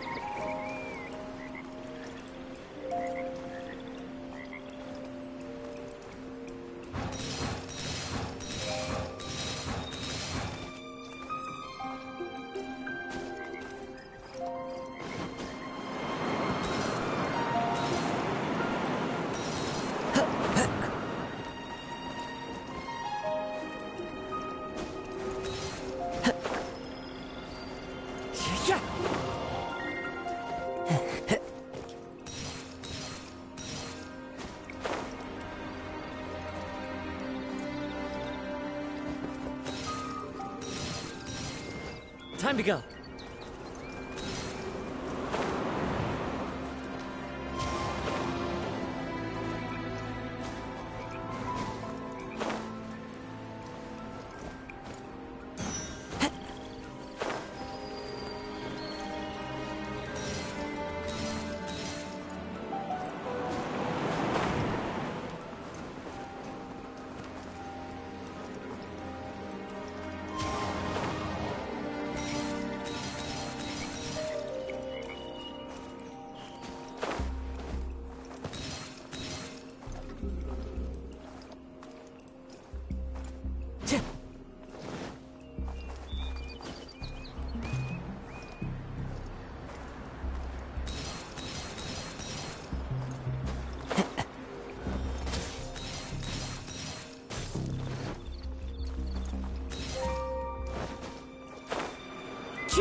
Time to go. Illusion shattered!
There's no escape!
Mia, are the weapons to scare away the great Mujina yokai ready yet? Oh, Mr. Ryunosuke is making them right now. You can go collect them from my house later. Aren't you gonna play with us, Yoimiya? I'm sorry. I have something important to do right now. I'll be back later on. But I'll bring you guys some candy next time. The extra sweet candy, the one you guys love. Yay! We're gonna get candy! Woohoo! Candy! Woohoo! Also, I wanted to ask you guys something. Did you see a bunch of scary-looking men come by here at all? Yep, we did. It looked like they were chasing someone. Are they trying to catch a monster too? No, don't worry. It's all just a big misunderstanding. Be good kids and stay out of trouble, all right? Stay in the city for now, and I'll come play with you after the fireworks start. We will. We'll be on our best behavior, especially for you, Yoimiya. It looks like this is the right way. Let's keep going. If Sakujiro still hasn't made up his mind, I guess I'll have to step in. Look! There are people from the Tenryu Commission over there! It must be them! Sorry, official business. I can't let you pass. Sakujiro and Keisuke are up ahead, right? We need to talk to them about something. Didn't you hear me? You're not getting past. Ugh, what a nuisance! Well, you've only got yourself to blame!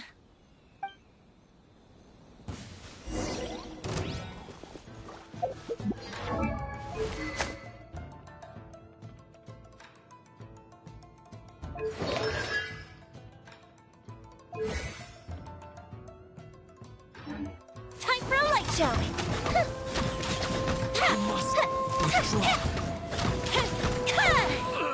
I must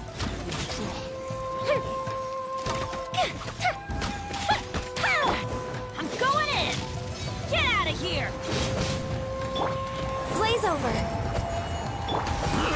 Into the wind! Inazuma shines eternal!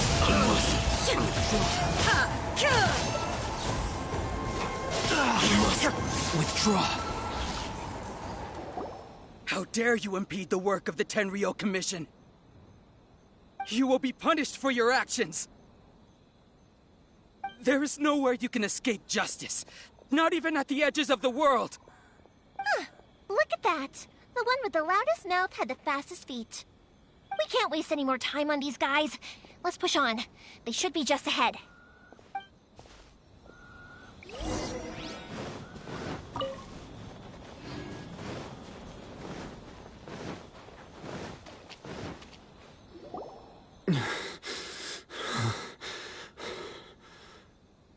Your skills with the sword have stagnated, Sakujiro.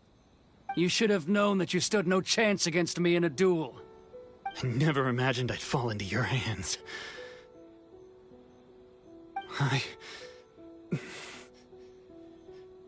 If this is to be my fate, I accept it. I have nothing else to say. But your return says that you finally came around to my point of view. Whatever you say. You will return with me to the Tenryou Commission to await your sentencing. The one who made this boat will also be punished. Wait! It doesn't have to end like this! Don't you have anything else to say to one another? Hey, I know you. You're Naganahara's girl, who makes the fireworks. I know you like to get involved in other people's business, but stay out of this. It does not concern you. It's okay, Yoimiya. The past is the past. Then why did you risk life and limb to get yourself back into Inazuma? And why were you so reluctant to leave after you got here? I'll tell you why. This is why. This is the chance you've been waiting for. To talk everything through. I have nothing to say to him. He's a criminal. I work for the Tenryou Commission. There is never any room for discussion. Out of respect for the friendship we once had, I gave him a chance to fight for his freedom. But his skills with the sword are as disappointing now as they ever were. What are you talking about? And just who do you think you're kidding? You left all your subordinates back there to guard the road, making sure no one else followed you here. Seems to me like you were hoping for a chance to talk. I can see it in your faces. You both have so much to say, and you're just gonna choose to keep it all inside? Don't flatter yourself. What would you know? Yoimiya, leave it. It was just my wishful thinking. No, I won't leave it. I will not stand by and watch when you haven't even done anything. Keisuke, you seem to like settling things with a duel, so let's do it your way. I challenge you to a duel. If I win, then you need to say everything that's in your heart. No more running from your feelings. And the same goes for you, Sakujiro. If I win, you will tell Keisuke exactly why you came back, no matter what the consequences are. You have to tell him everything. If you don't say anything now, you may never have another chance. And if you lose? Then I'll admit to collaborating with Sakujiro and accept the Tenryou Commission's punishment. Yoimiya.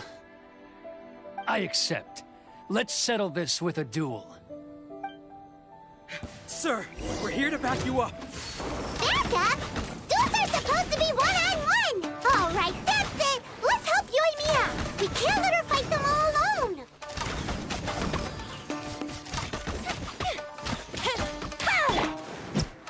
One with nature. Sir, they are too strong. We need more men. Stand down. What? I thought I told you to stay away. Now stand down. Yes, sir. Sorry.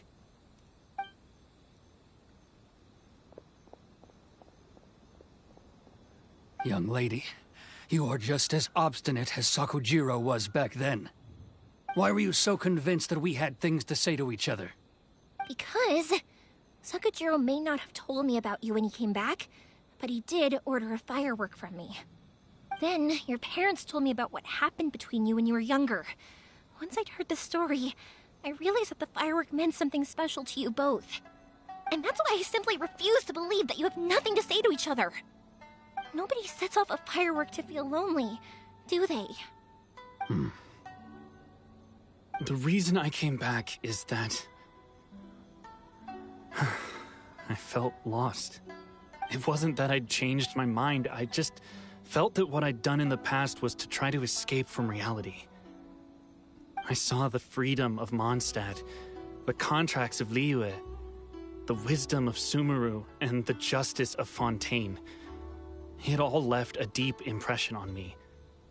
I was glad that I'd left Inazuma, but then I happened to hear about the Sakoku decree. I was an escapee, and I was proud of that.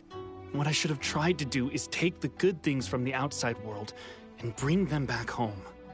So that's why you came back? Out of your naive hope of changing the way things are here? No, I let go of all those delusions of grandeur. I just felt that I never should have run away like that. After all, you never ran away. Huh? I don't know about you, but life hasn't been easy for me. But I just had to come back and visit. It was like fate was calling me, and I couldn't ignore it any longer. Life isn't easy for anyone. I truly worship the Raiden Shogun. Her ideas were my personal creed, and I desired nothing more than to see her will done. But now, my role is to punish violators of the Sakoku Decree and confiscate people's visions. It's not what I signed up for when I joined the Tenryou Commission. I do wonder, am I really doing the right thing? The boat is yours. Huh? I couldn't make you stay in Inazuma, but that doesn't mean I want to keep you here by force. What will you say to the higher-ups? Don't worry about that. I'll handle it. If you want to come back, I hear the process of returning to Inazuma from the outside world is long and complicated, but it can be done. I will lend you my help, but until then, you'll have to wait. And don't kick the bucket on the way out. Don't worry, Keisuke. I won't. Any chance we can watch the fireworks together? Maybe next time.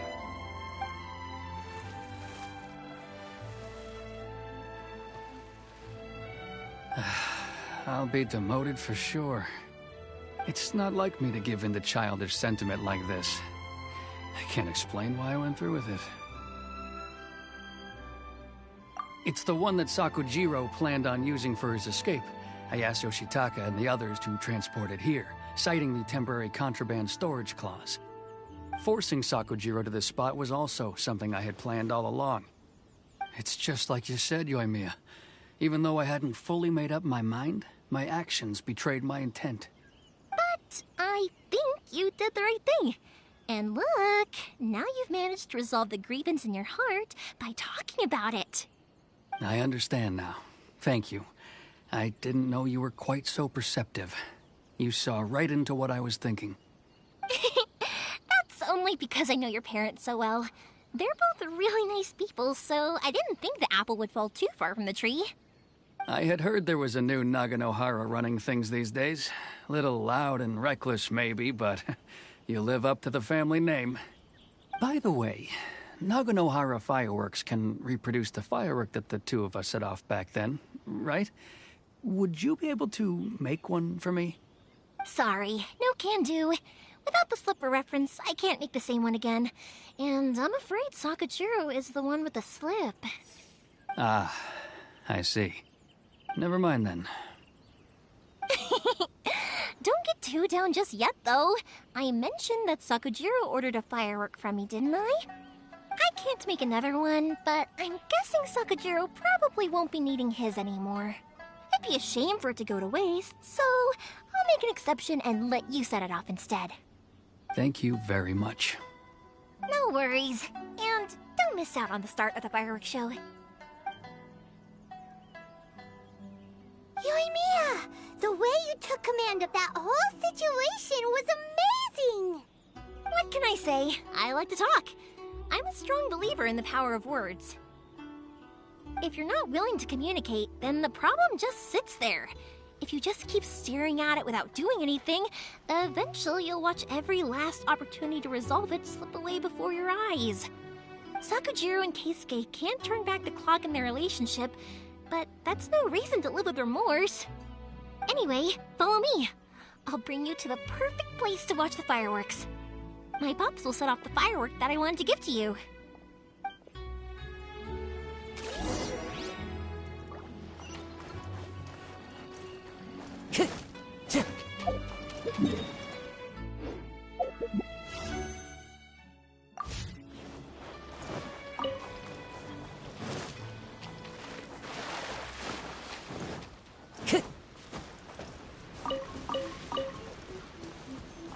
Time to go.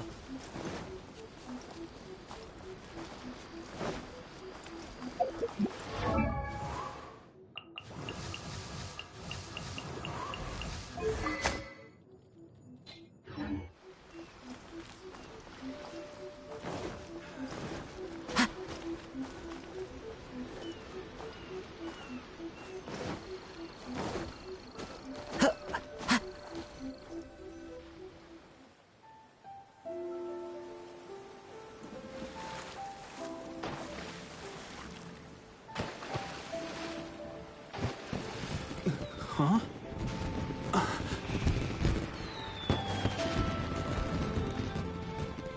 No.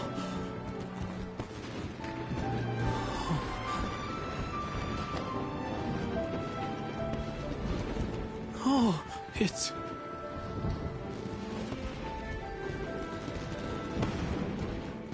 Keisuke.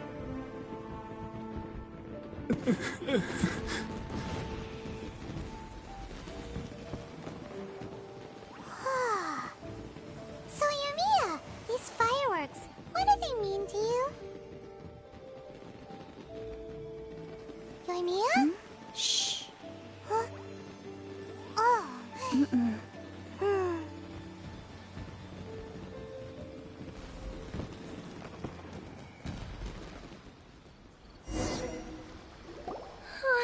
That was amazing. It was so beautiful I could weep.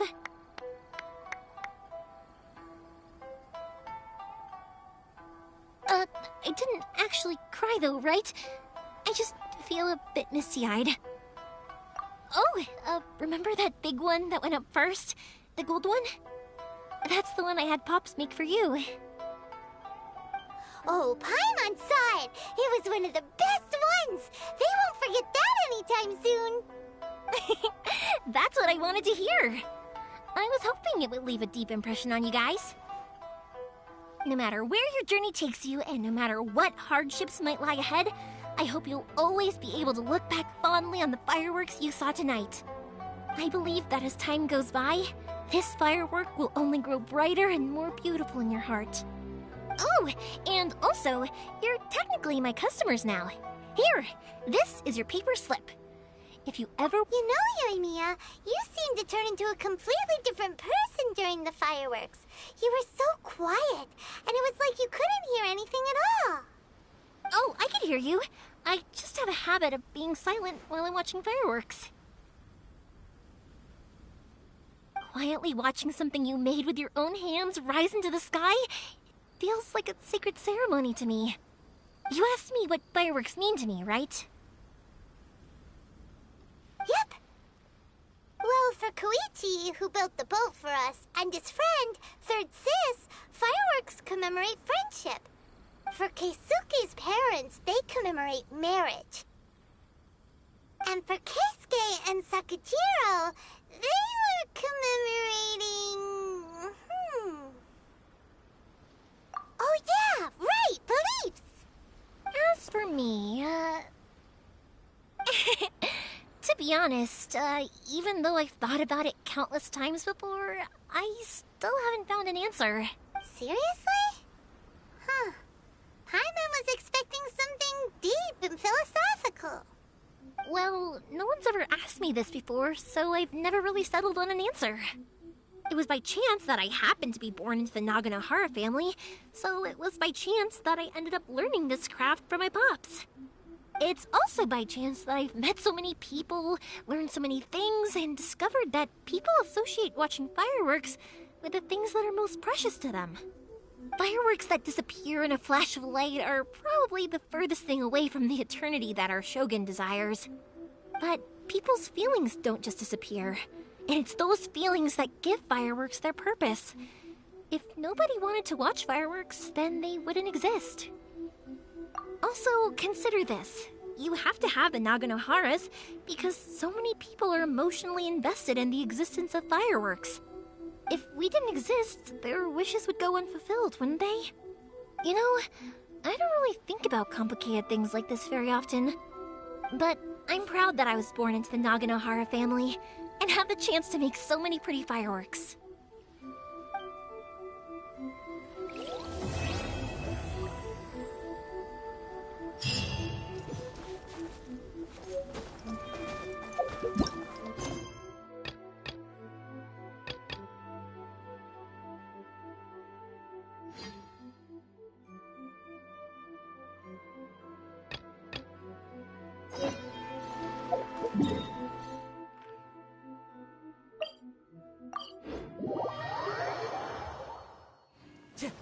Time to go.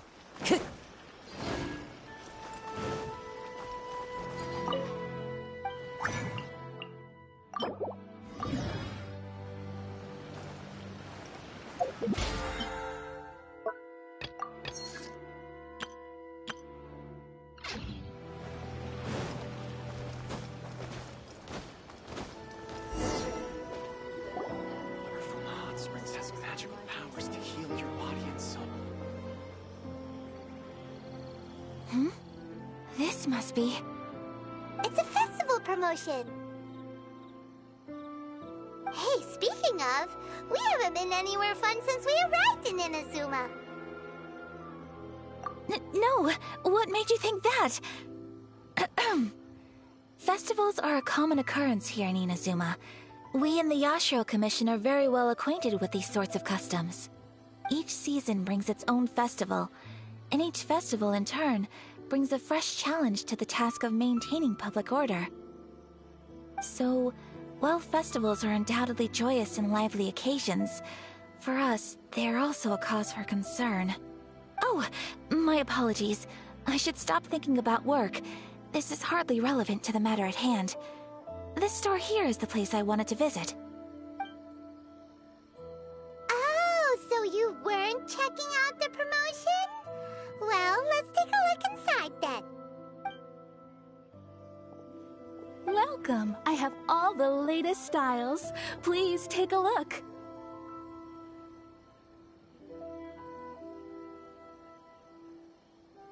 Oh, it's Miss Kamisato, with guests from overseas. Welcome to Ogura Textiles and Kimonos. Are you here to purchase fabric or for tailored garments? Oh, greetings to you too. I have a design here for a garment. Would you be so kind as to take a look? Oh, Ayaka came prepared. Let me see. This could be... It could be... Oh, it's a very fine design. Miss Kamisato, you'd like us to make a kimono following this design, yes? Please, if you could. I'm honored that you'd choose Ogura Textiles and Kimonos for your tailoring needs. However, there is one rather difficult problem. Based on the design, this kind of kimono would require silk made from the silk flower. The majority of Inazuma's silk is imported from Liyue Harbor, but given the current climate... As you well know, Inazuma is currently under a strict lockdown. In all honesty, the impact on the textiles industry has been quite significant. We're struggling to import high-grade fabrics. So much of our tailoring business has been put on hold indefinitely. But of course, where our customers are able to provide the fabric themselves, we can still be of service. So you're saying we need to go and buy some silk first? If even Ogura Textiles and Kimonos can't get a hold of high-grade fabric, where would we buy it from? You could try the International Trade Association. They are a little better connected than we are. After all, the association brings together merchants from all over the world. The only thing is their prices. They're not the cheapest. In times like these, though, we're lucky to even have an option of getting a hold of the things we want in the first place. Huh. So even just getting clothes made is an ordeal in Inazuma. Wait, the International Trade Association? That's Kurisu's thing, right? We haven't been to Rito in a while. It looks like that will be our next stop. Thank you ever so much. We will be back once we've acquired the fabric. Oh, in the meantime, I have one other very small request. Could you...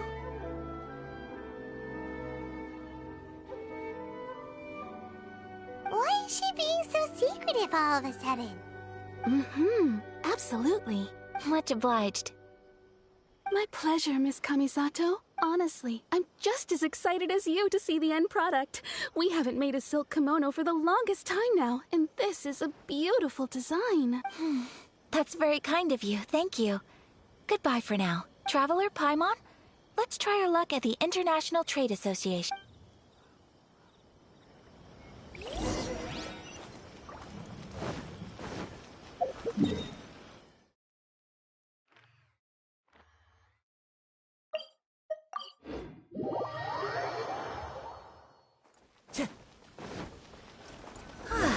This is it. Okay then, we need to talk to Kurisu, right? Huh, doesn't look like he's here.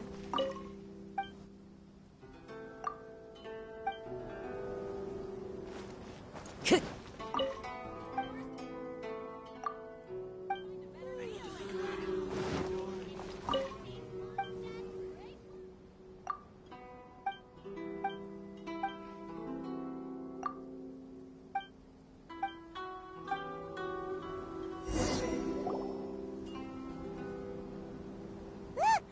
There he is!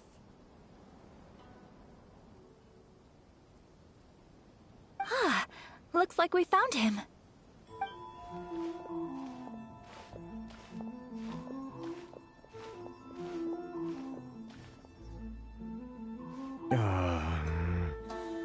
What am I gonna do? Mr. Kurisu, are you alright? Oh! You're Miss Ayaka from the Kamisato clan. How do you do? Better than you, it appears. And if it isn't the Traveler, I haven't seen you in a while. I take it you've been out of Rito? Thanks again for your help last time. The association is back in business, and it's all thanks to you. That's great, but, why were you staring into space just now? Did something bad happen? Well, you see, it's embarrassing to admit, but some of the association's goods have been stolen by vagrants. Which goods were stolen? It was a batch of high-grade silk. Aww. We imported a big batch of silk from Liyue several years ago. It's been sitting in storage ever since. Recently, we heard that clothing stores in the city have more or less sold all their silk stocks. So we figured now would be a good time to bring our batch out of storage, thinking it'd probably fetch a good price. But then... the vagrants swiped the whole batch, then disappeared into the woods. I'd report it to the authorities, but... well, as you know, they don't think much of foreign merchants like us. The Kanjo Commission don't want to give us the time of day. Honestly, you can just tell that our suffering amuses them. Well, I also take issue with aspects of the Kanjo Commission's operational methods. Please remember, Mr. Kurisu, that while you are here in Inazuma, you should be careful with your words. My apologies. I had to let off some steam. Anyway, there doesn't seem to be much we can do ourselves to get our goods back. Perhaps I'm doomed to go bankrupt after all. I am afraid I can't intervene in an official capacity, but I can still help you get your lost goods back. Of course, I would never... Wait, what? Huh? Yes, acting in my own capacity, mind you. Even then, there is no escaping the fact that my every action and word will be seen to reflect on the Yashiro Commission and the Kamisato clan. I do so not without reservation, so I hope that you will treat this matter as confidential. That aside, as I'm sure you're aware, I'm afraid that I won't always be able to help you in such circumstances. Given your position and that of the International Trade Association, please try to exercise more caution in the future. You do not want to incur further unnecessary losses. We will. We certainly will. But, are you sure this isn't gonna cause any issues for you? What if someone high up in the Kanjo Commission sees what you're doing and doesn't like it? You're a highly respected member of society. Surely putting your neck on the line for small-timers like me can't be worth the risk. Very humorous. Let's not forget that I am the eldest daughter of the Kamisato clan. I would be very surprised indeed if anybody in the Kanjo Commission felt that I was accountable to them for my actions. Whoa, that sent shivers down Paimon's spine! Does everyone from a powerful clan talk like that? Mr. Kurisu, I need to know the exact time and location of the theft, and anything that stood out about the perpetrator's appearance. Thank you so much. Let's see, it was 2 hours ago now, over at the, Everyone, please follow me to the scene of the crime. The investigation starts there. All right, off we go!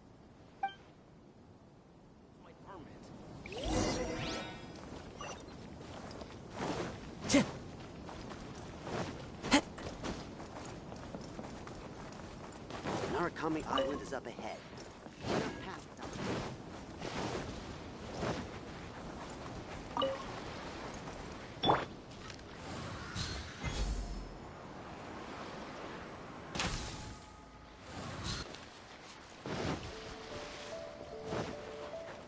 Next on the agenda...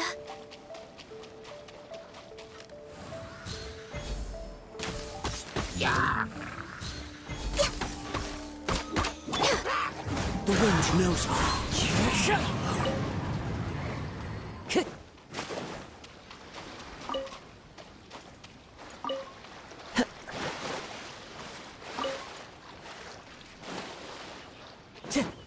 Here we are.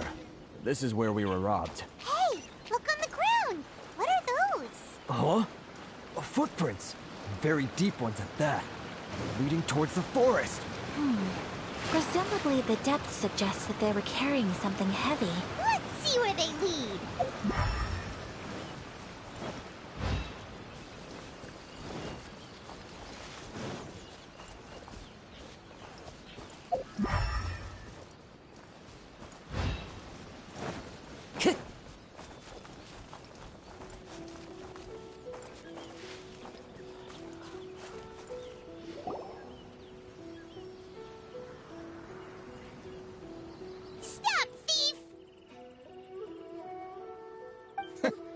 You think you can get your stuff back with this bunch?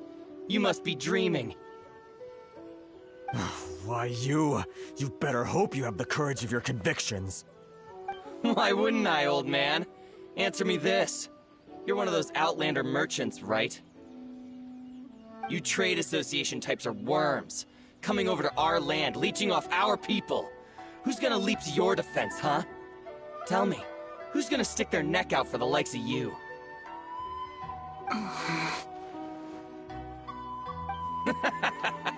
Look at that. No response. You know I'm right. Face it. This is Inazuma. You've got no ties here. You're at the bottom of the pile.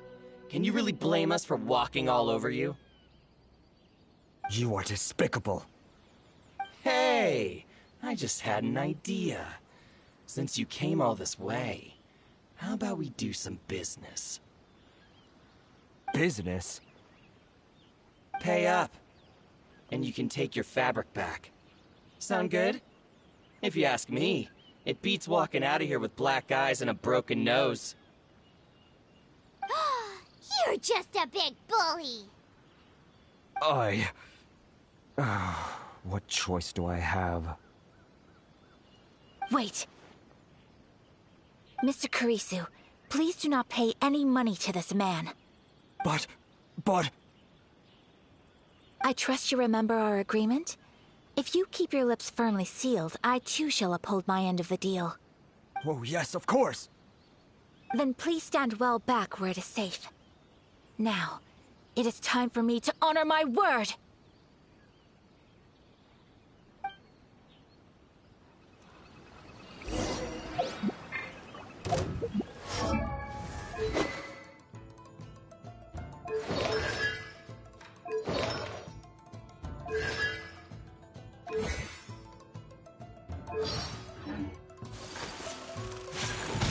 My apologies! Into the wind!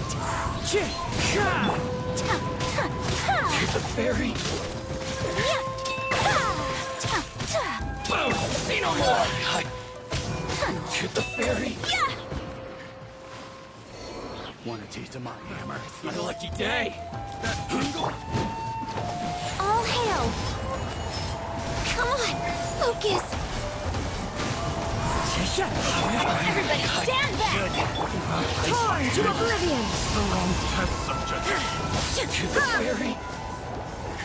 Well, that's resolved then.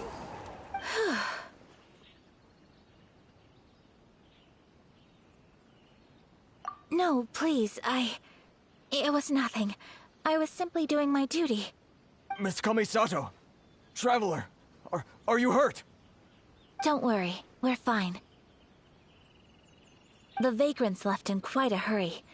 It would seem they didn't have time to take anything with them. I believe your stolen goods should all be here. Thank you. Thank you so much. You'd best do a count. 6, 8, 10... Yep, it's all here.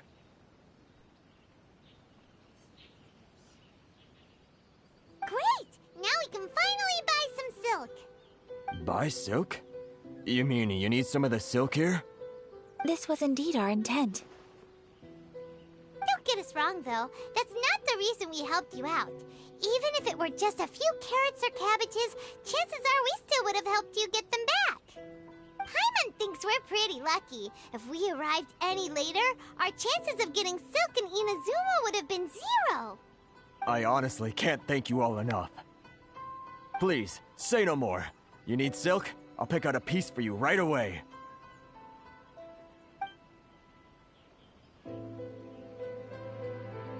Thank you, good sir. How much do I owe you? Oh, it's free of charge. I could never ask you to pay after everything you've done for me.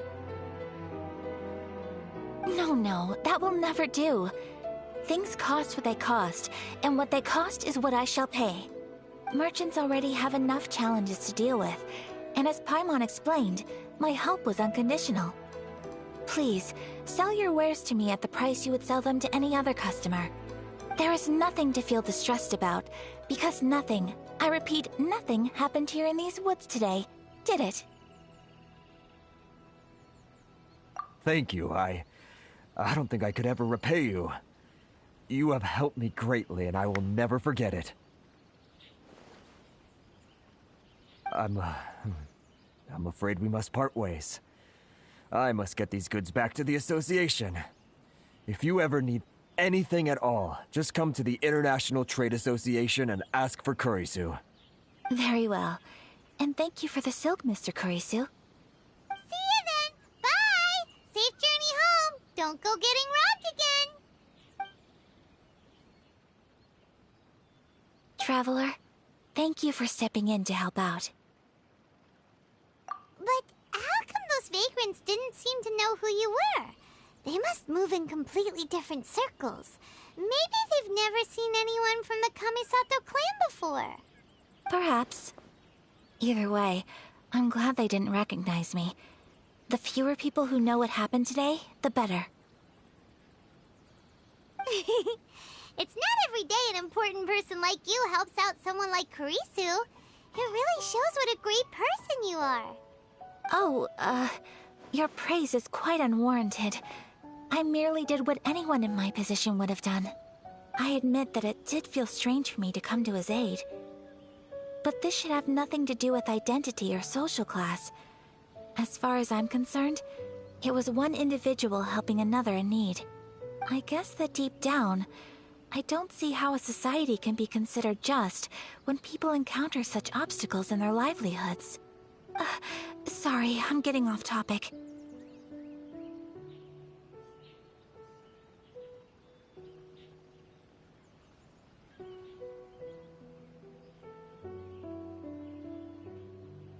Right. Let's head back to Ogura Textiles and Kimonos and give our hard-won silk to the shopkeeper. Okay!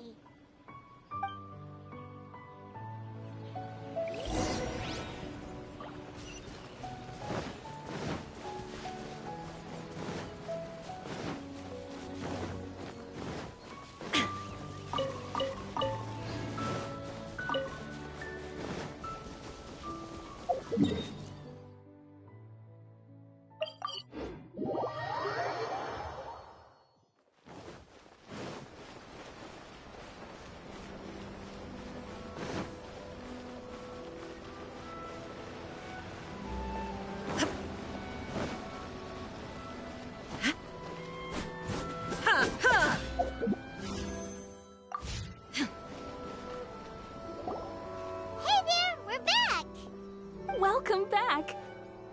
So, any luck at the International Trade Association? Did they have any silk in stock? Yes, they did. Here. Excellent news! So, apart from the silk, I think everything else I need I've got in store already. I just need to go and take stock of our materials. It won't take me a moment. I'll be right back. They better all be there. I do hope nothing else is missing. Traveler, on the subject of garments, I've been meaning to acquire a new outfit for you, too. It's just, I wasn't sure how you'd feel about the idea of dressing in Inazuman attire. Oh, Are you sure?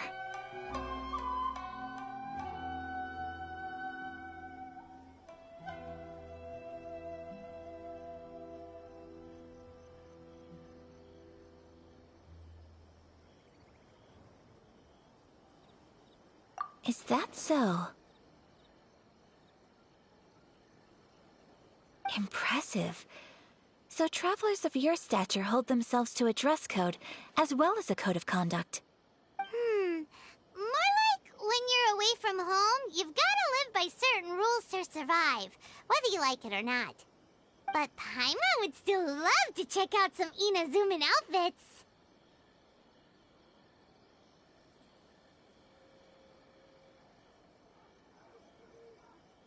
Just what is that supposed to mean? They make them in whatever size the customer asks for. Your interactions are so adorable to watch. I can certainly find someone to tailor a Paimon-sized outfit if Paimon so wishes. Well, if you're sure, as you wish.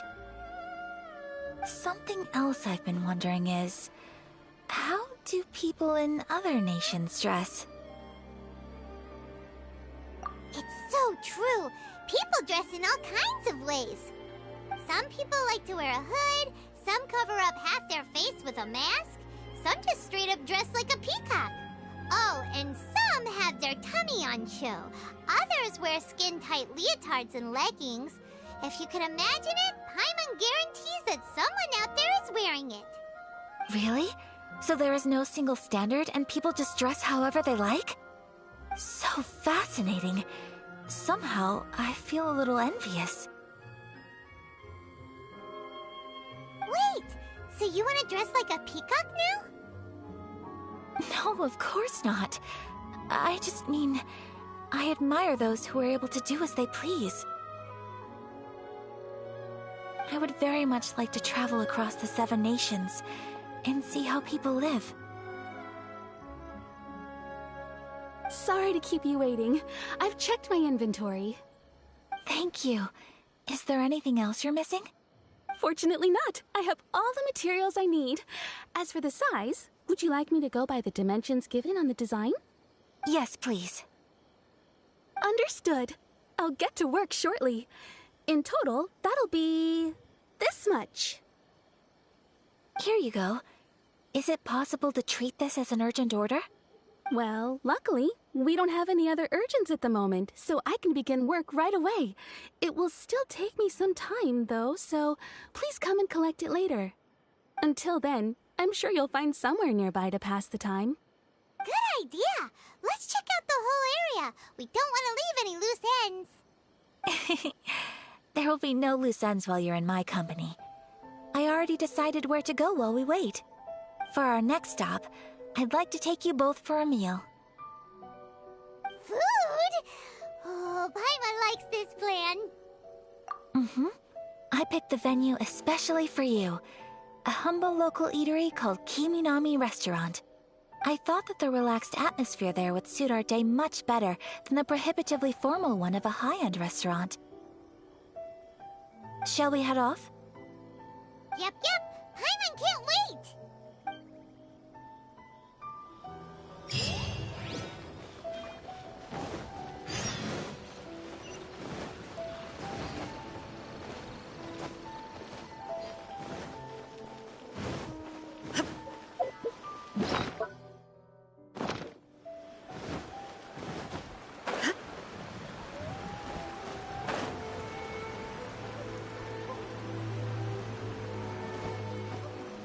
Illusion shattered!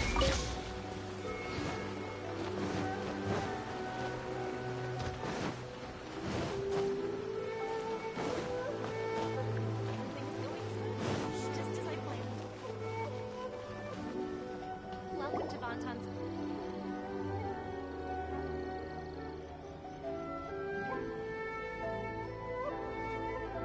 Are we here? Ooh, it's one of those street-side places. Looks cute and cozy. Welcome! Oh, Miss Kiminami. How do you do? Ah, Miss Kamisato. Perfect timing. Your booking was for... well, right now. I believe so. We'll be sticking to the order I placed in advance. As for the other matter we discussed, thank you for your help. Excellent. No problem. And everything you asked for is ready and waiting. Traveler, tiny customer, please wait here for a moment while I prepare your food. Go ahead and take a seat. There is something I need to take care of, but I'll be back momentarily. It's nothing of that sort. I just have a few minor things I need to attend to. I won't be long.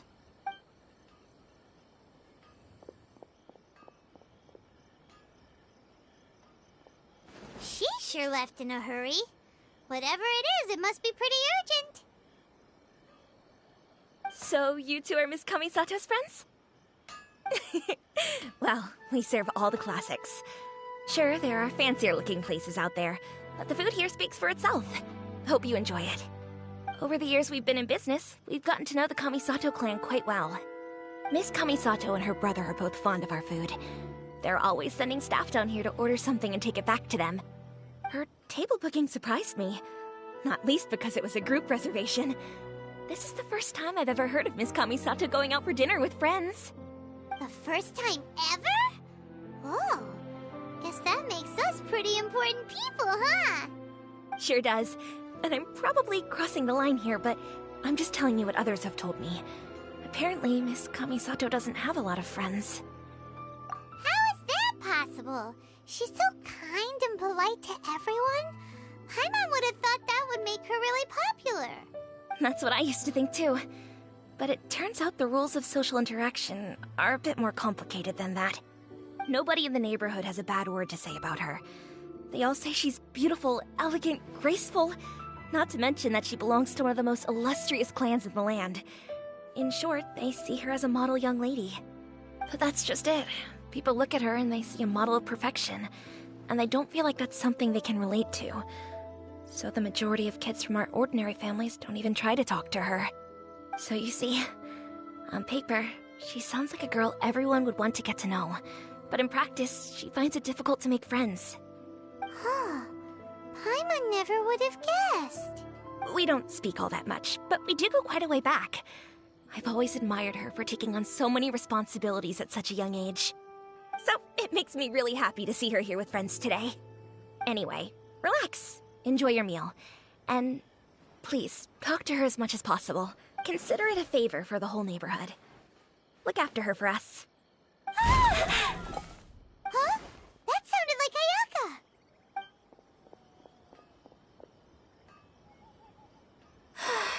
I'm so sorry, Traveler. Could you join me over there for a minute? I'm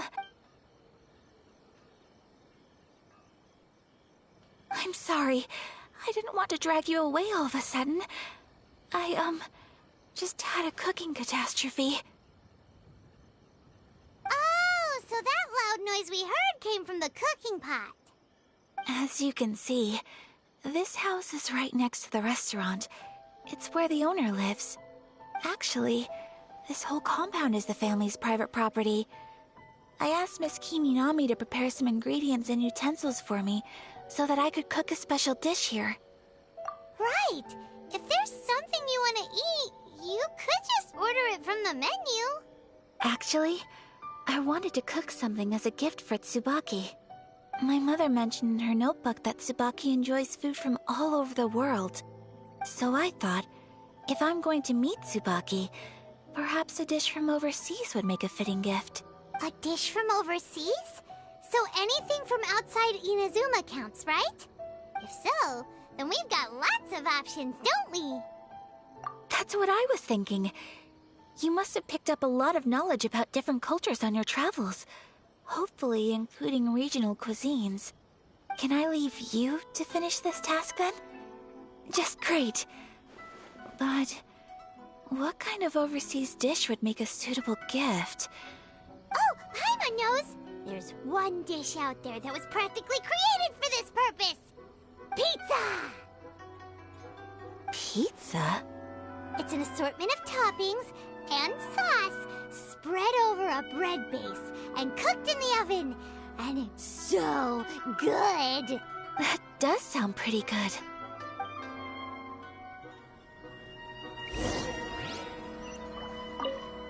Is the pizza ready?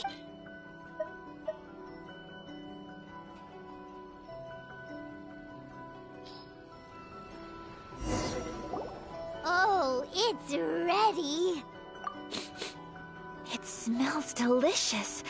You're an excellent cook, Traveler. I would love to be able to master dishes from all over the world. Well, all you need to learn is a recipe. We can bring you some more recipes in the future if you like. Great. I look forward to learning from your culinary expertise. How are you all doing? Whoa, is this... Miss Kamisato, this must be the dish you were talking about. Yes, an overseas dish cooked by the Traveler. Could I trouble you to package it for me? Sure, no problem. Oh, it smells good. I bet it tastes amazing. Now I really want to put something like this on our menu. Want us to teach you how to make it? Oh, could you? The most satisfying meals are the ones you share with other people. So Paimon thinks that our friends in Mondstadt wouldn't mind us sharing this dish with Inazuma. Really? That's great. I've always wanted to learn how to cook some international dishes. If you can write down a recipe for me, I'll add it to our menu and put a promotion where everyone will see it. Since we've become a closed nation, people haven't had the chance to try anything new. Traveler, you're the best! I'll go pack up this dish for Miss Kamisato. Please, make your way back to the restaurant whenever you're ready. The food... You could have sold that recipe for a high price, but you selflessly gave it away for free. You're a wonderful person. I mean it. I admire you a lot, and I'm so proud to be friends with someone of such fine character. Well, you should probably write down the recipe now, no? Yeah, let's make sure we include all the details and then give it to Miss Kiminami. So, pizza. Start with the basic ingredients. Correctamundo! Right, now to add the next couple of ingredients. Yep, that's right. Now for the cooking instructions. Plate? Alright, it's done! Long may our reputations and our recipes precede us wherever we go in Inazuma. I have no doubt that they will. This dish is exquisite. Cool! Then let's get this recipe to Miss Kiminami pronto!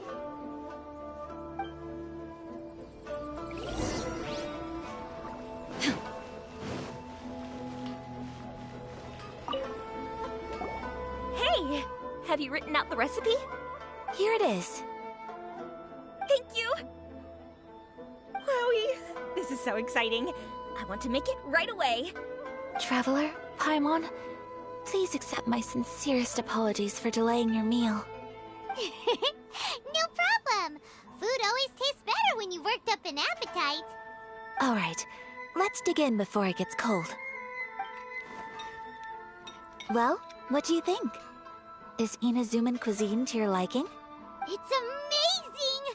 Paimon loved this one! Oh, and especially that one over there! Good. I'm relieved. When I was attempting to cook earlier on, did you chat with the owner at all? And did she, say anything about me? She did, but don't worry. She's just happy for you is all. She's happy for me? Oh, then she must have told you. Did she, what does it matter? I know just as well as anybody else that I've got no friends. Hey, it's not you. Most people just haven't had the chance to talk to you one-on-one before. Thank you for your comforting words, Paimon. It's all true, though. I just don't have very many friends. Most of the time I'm either accompanied by family or staff. So everyone must have found it quite a surprise to see me taking you out for a meal. Exactly! You've got at least 2 friends right here. Aww. Thank you. That makes me so happy.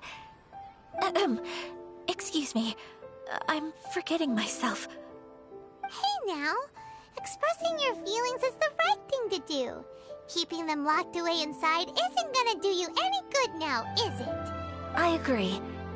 So, I just want to say how happy I feel that you both see me as a true friend.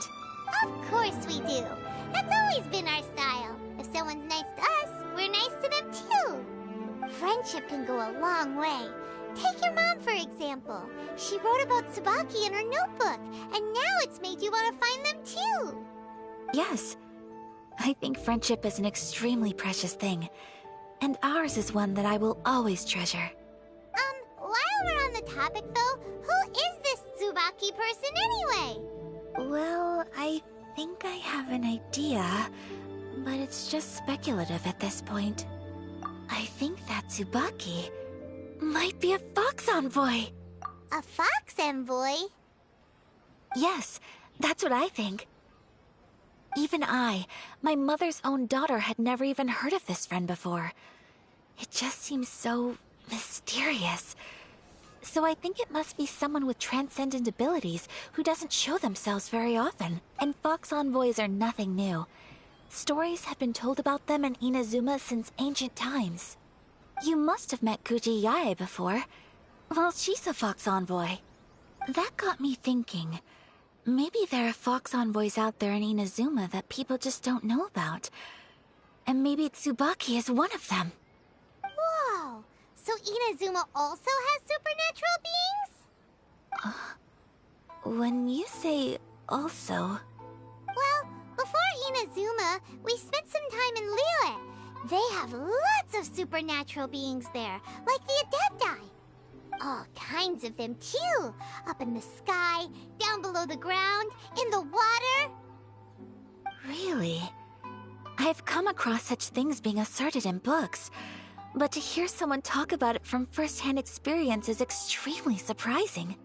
So Liyue lives up to its reputation. Its culture has a long history and gives rise to the most beautiful legends.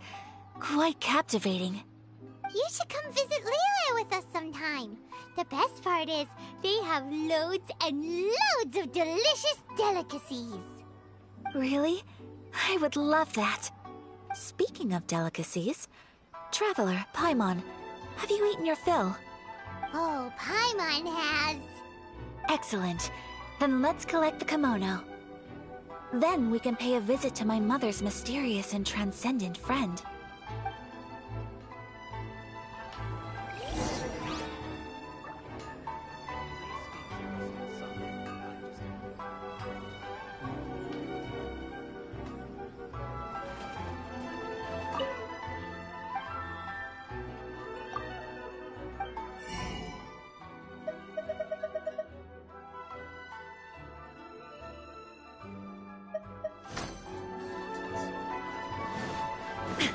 Please speak to President Sung.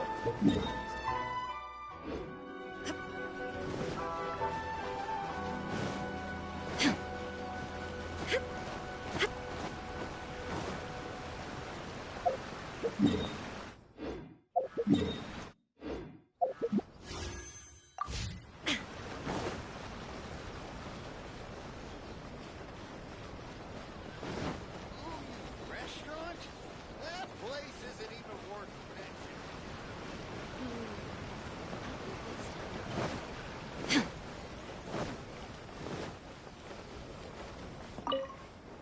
Your garment is ready, Miss Kamisato. I've folded and packaged it for you. Oh, and the other item we discussed? That's ready too. Thank you very much. No, thank you. It is a beautiful piece of clothing, and it was a pleasure to work on. See you again next time.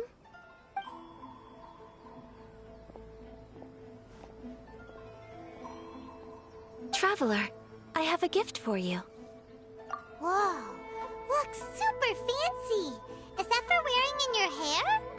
It's a hairpin in the style of a white heron.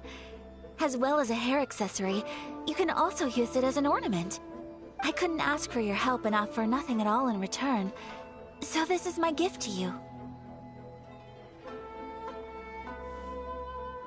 I'm glad you like it. Speaking of white herons, that's what your title means, doesn't it? Shirasagi Himegimi. So this gift is like a little piece of yourself. It's just as elegant and beautiful as you are. You flatter me, Paimon. If this gift reminds you of me, that is all I could ask for. It definitely will. Alright, well, now we've got what we came for. We can set off. Time to go meet Tsubaki.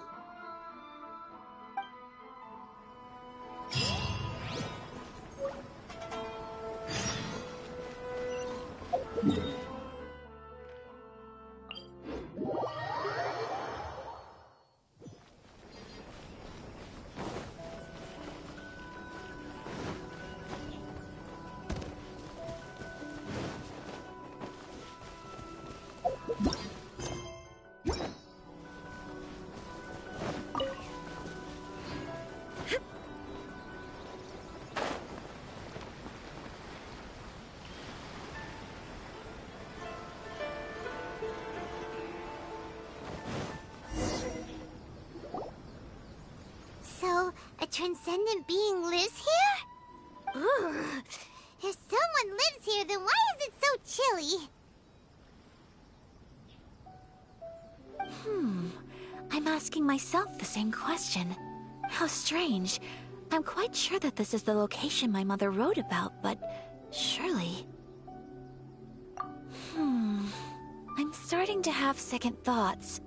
But since we're here, I still think we should go inside and explore in full. Yeah, makes sense. Who knows? Maybe there's a surprise waiting in there for us. So, what does the notebook say exactly? Let me think. A crane brings one fresh flower in its beak to decorate my hair, while a white rabbit sews a hemline from 4 rays of moonlight. Dressed appropriately, I face eastward and call out Tsubaki's name 7 times. In the blink of an eye, I'm standing on the path that leads to her house. Sounds like a fairy tale.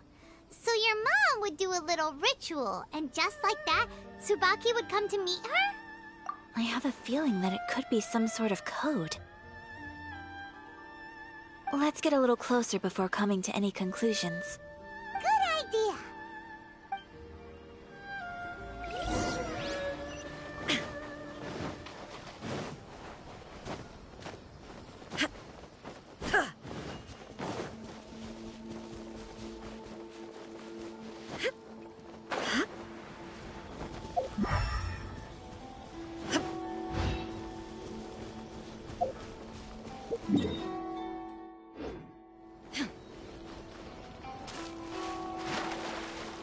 There are some bushes on the rocks in here. Could that be anything?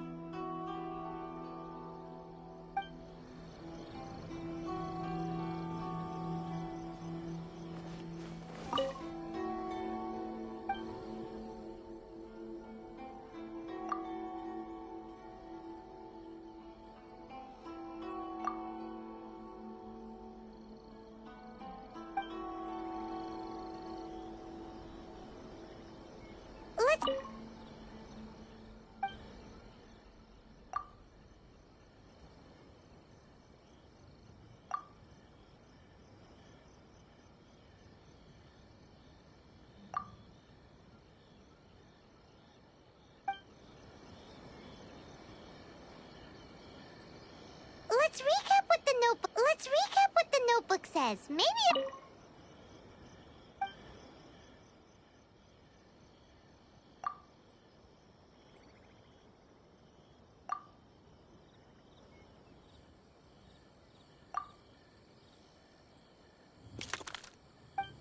strange.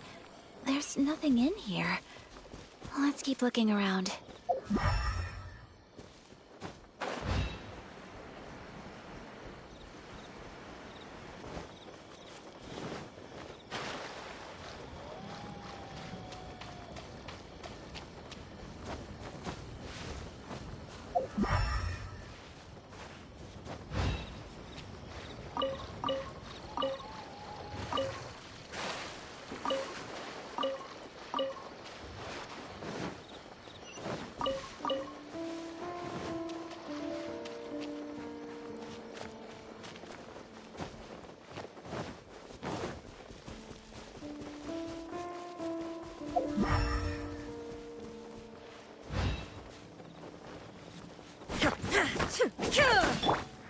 One with nature.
Let's recap what the notebook says. Maybe it'll give us a hint. Did it open? Did it open? Did our Inazuma Deptus leave any treasure here? What's this? Huh. Looks like a book. It seems to be another notebook. Could it be Tsubaki's notebook? Let's step back outside now. The atmosphere here is different than I'd imagined. Somehow, it makes me a little reluctant to open the notebook. Paimon knows what you mean. Reading in low light is really bad for your eyes. Come on, let's get back outside.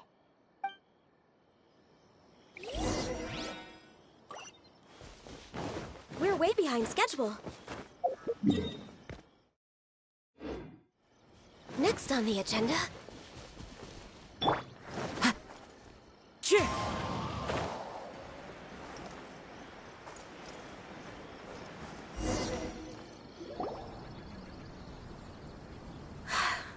Here will do just fine. All right, let's see what the notebook says. Ooh, Paimon bets it's all about mysterious treasure. Ah, so exciting! What is it? Why are you whispering all of a sudden?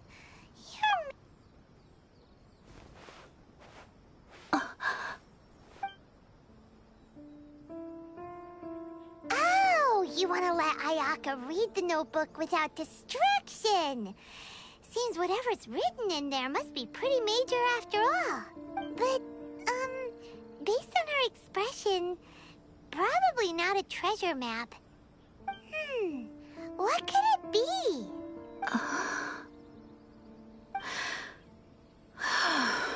Traveler, Paimon, sorry to keep you waiting so long. No worries, it wasn't long at all. You're a very fast reader. Yes, I have. I think I ought to share the truth of this notebook with you both. Even though the contents are completely different than what I was expecting. Different how? You mean it wasn't a Fox Envoy who wrote this? Not a Fox Envoy, no. It turns out that Tsubaki's real identity is my mother herself. Huh? Surprised? Me too. But that's what it says at the very beginning of the notebook. Tsubaki and I are the same person, and yet we are different. When I become Tsubaki, I stop being Kamisato Kayo and become the most ordinary woman in the world.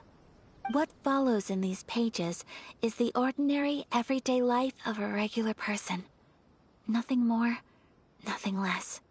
This notebook is, for the most part, a collection of my mother's musings, both private and trivial. All of the things we thought were about Tsubaki were in fact about my mother herself. So, that means that the kimono design and the international dishes are things that my mother wished to try, yes. I'm sure this all sounds utterly bizarre to you, but to me at least, my mother's behavior is completely understandable. Or to put it another way, I actually have another side to myself as well. I was at a loss for words when I started reading the contents of the notebook.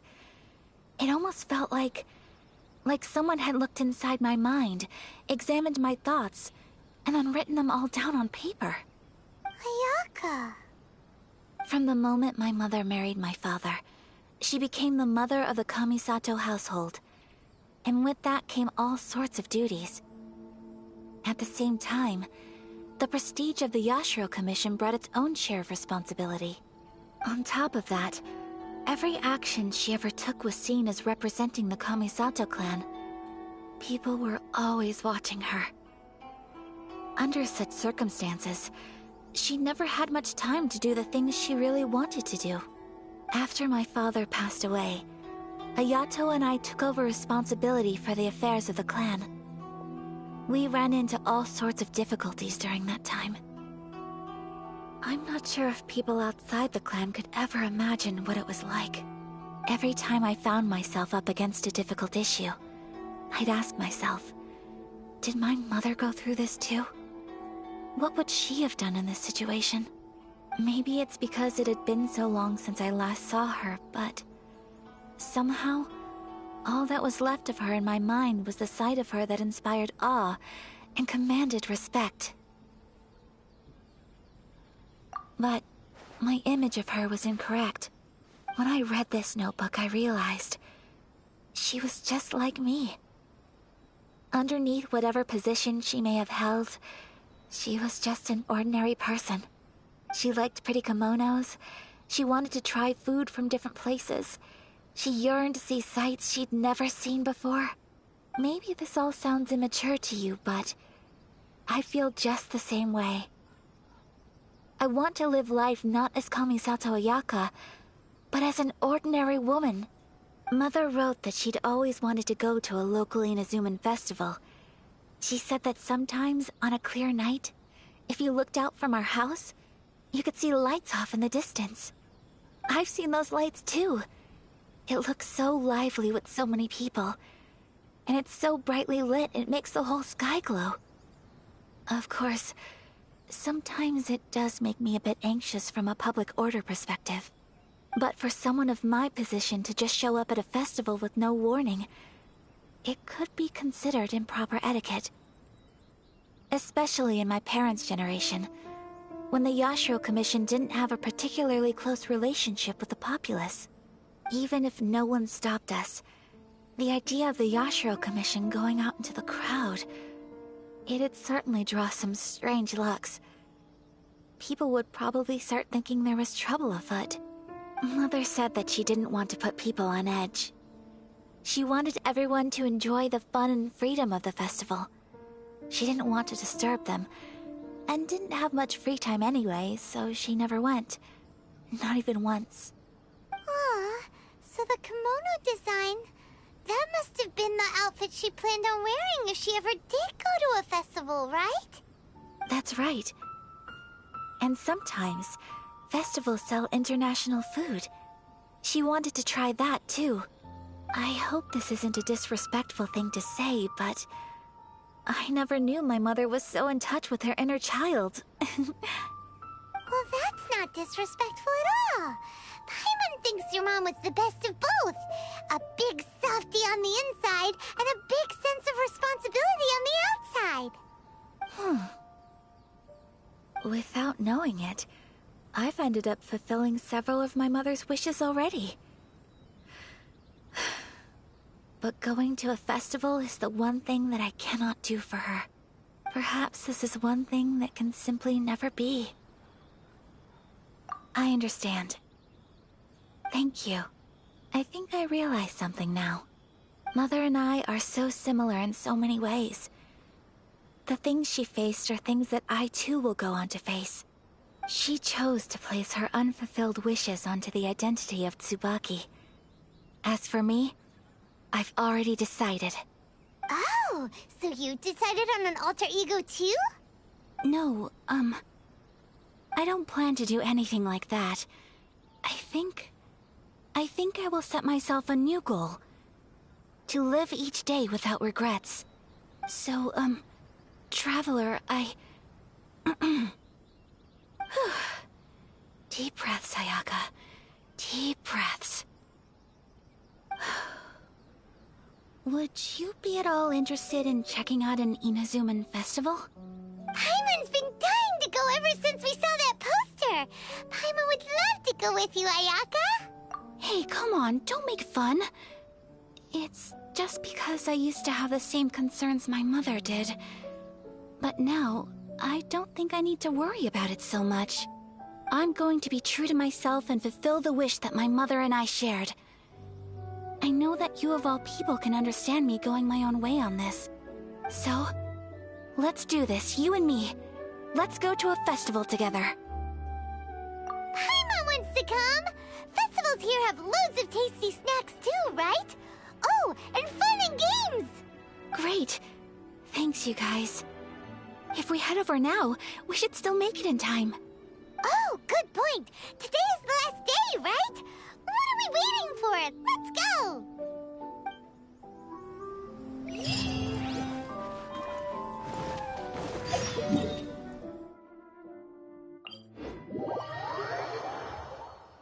Time to go.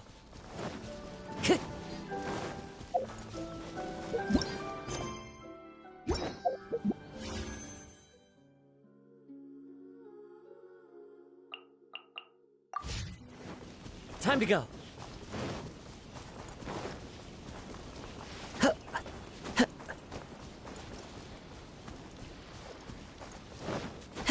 Let's get down to business.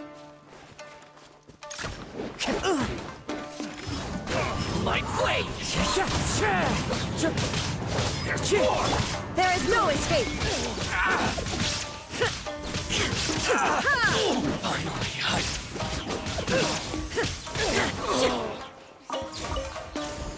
Shine down!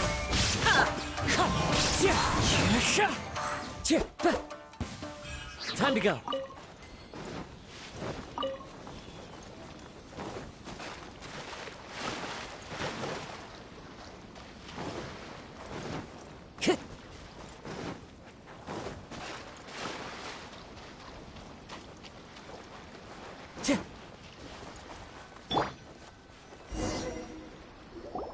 We're here!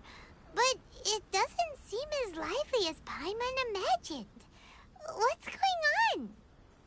Since it's the final day, many of the visitors must have already returned home. I've heard that the peddlers often close up shop earlier on the last day because there are fewer people around. I'll go and ask. Whatever happens, I at least need to go inside just this once. That's the way to go. We'll be right there with you.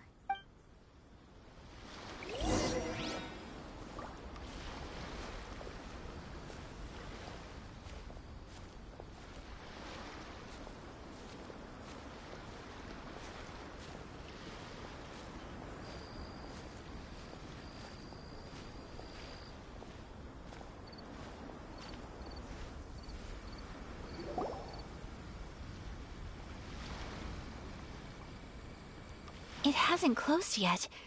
It's just that there aren't many people left. Let's hurry and see as much as we can.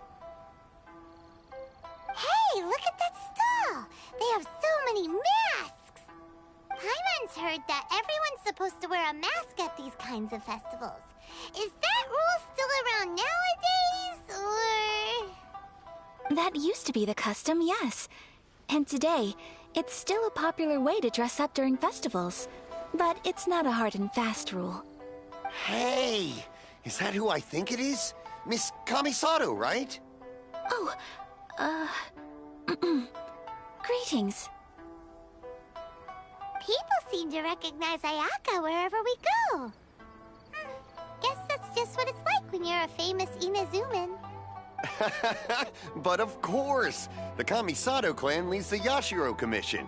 It's one of the most well-known clans in Inazuma. Not least because back when Master and Miss Kamisato had just taken over the family's affairs, they used to make public appearances all the time. Some of the younger generations have never even seen Miss Kamisato in person before. Being the age I am, I'm lucky enough to have seen her on many occasions over the years. You're too kind. My brother and I simply go where we must to fulfill our duties. But this is the first time I've seen anyone from your family at a festival. There must be some official business, I take it. Oh,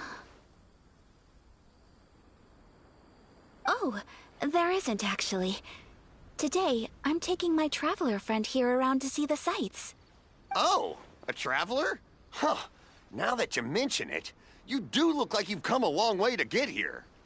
First time in Inazuma? Hope you enjoy yourself, young one. Ah, excuse me 1 second. Hey everyone, listen up! Don't close up yet! Miss Kamisato has come to join the festival! No, it's not like that. Please, there's no need to make a fuss. We're just here to...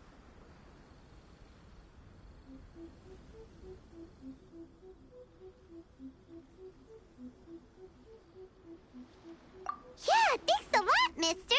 If you hadn't let them know, they'd start closing down about now, right? At least it sure looks like that time of day. Yep, you got it. But on account of this being the first time Miss Kamisato has ever come to the festival, it seems only fair to keep things open a little longer. Oh, here's a couple of masks for you. On the house. No. You've been far too accommodating to us already. We couldn't possibly... Don't give me all that. Here you go. Here you go. It's not often that we regular folks get some attention from the Yashiro Commission, so I've got to mark the occasion somehow. Besides, it'll make me look bad if you refuse. But... Okay, I think I understand. It's my pleasure. You have yourself a good time.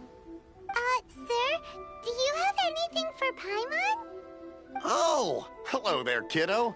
I'm sorry, but we don't have any masks in your size. Huh? Surely you're not gonna let Paimon be the only one at the festival without a mask? Paimon, don't worry. Wearing a mask is optional. But... Paimon doesn't want to feel left out. How about a tree leaf? That should be enough to cover up that little face of yours. What? No way! Oh, okay then. In that case, I'm afraid there's nothing I can do right now. But don't you worry, kiddo. I'll have a mini mask made specially for you when I get back. I cannot thank you enough. Aw, it's nothing. But I won't hold you up any longer. You should go and enjoy the festival while everything's still lit up. All right. Traveler, shall we?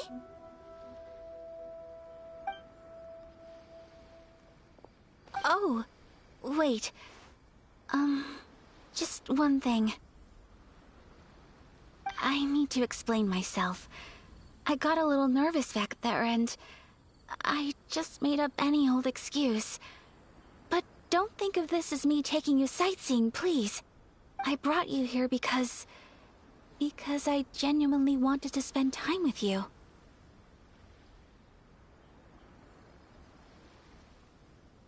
Okay, great.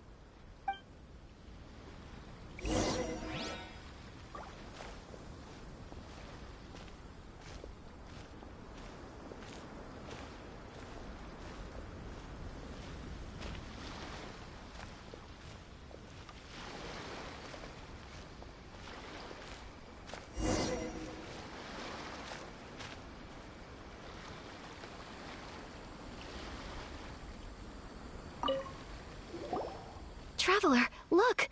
This stall's doing fortune slips. Miss Kamisato! Hello there! You're out with friends today? Oh, what a rare privilege! Welcome, welcome! Would you like to give it a go? Okay. How much is it per draw? I wouldn't expect you to know this, but the Yashiro Commission was very good to my uncle on my father's side at one point in time. Thinking about it, it was when your father was around. I think he dealt with it personally. So you see, how could I possibly take your money? What? Are you sure? Of course! If you like what you see, then please, be my guest.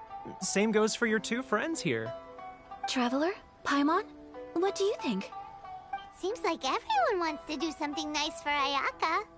So, if they insist, who are we to resist? Well, if that's how you feel, then okay. We'll take you up on your kind offer, sir. Let's each do a draw. Alrighty then. Whenever you're ready. Draw a slip and reveal your fortune.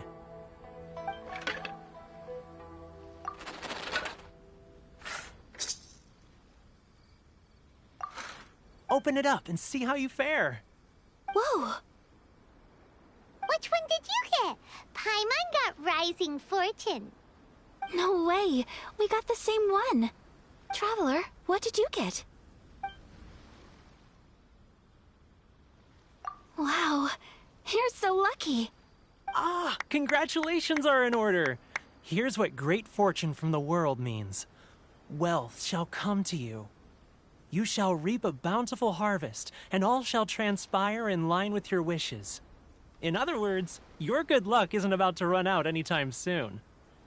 What a great sign! Good things lie ahead!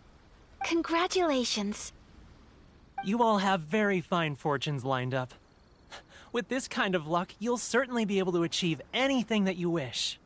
Well said! Here's hoping that our good luck will never run out!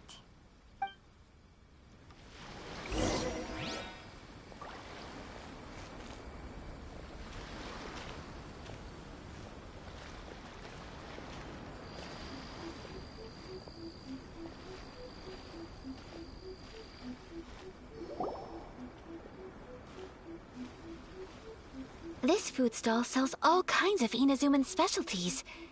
Anything you want to eat, it's my treat. Wow, it all looks so good!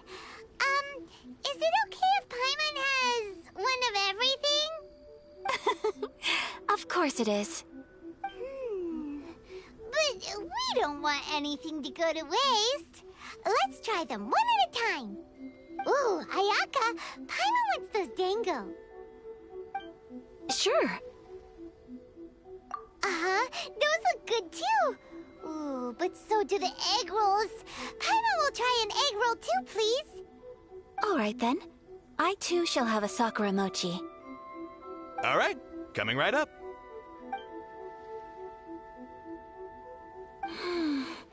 This Sakura mochi is just delicious. Not bad, huh? It's one of our best sellers. Oh, please, sir. Paimon would like some more. I don't know if it's rude of me to ask, but how is this kind of snack actually made?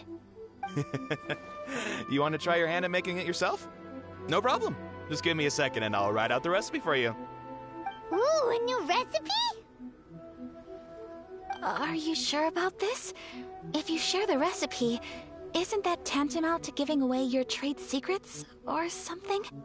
Well, it was you who gave Kiminami Restaurant that recipe for an overseas dish, wasn't it? She and I are good friends. We trade culinary tips all the time. Here you go. Just treat it as me returning a favor on behalf of my friend. Thank you so much. I will study it very carefully and try my best to do it justice. You there. You want the recipe too? Go on, I can see that you enjoyed it. There's no greater feeling than creating delicious food with your own two hands. You should definitely give it a try. I will. Once I've learned how to make it, will you two be my taste testers? Oh, definitely! Can't wait! All right. I'll do my best.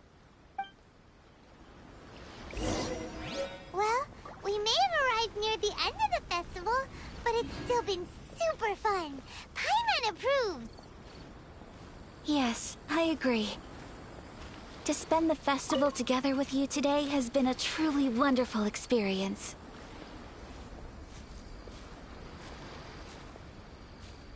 This stall sells prayer plaques. It's an Inazuman tradition. You draw your wish onto a pentagonal piece of wood called a prayer plaque, and pray that it will come true. Sounds similar to the way people in Liyue release lanterns during Lantern Rite. Those are used for making wishes, too. Welcome. Looking for prayer plaques?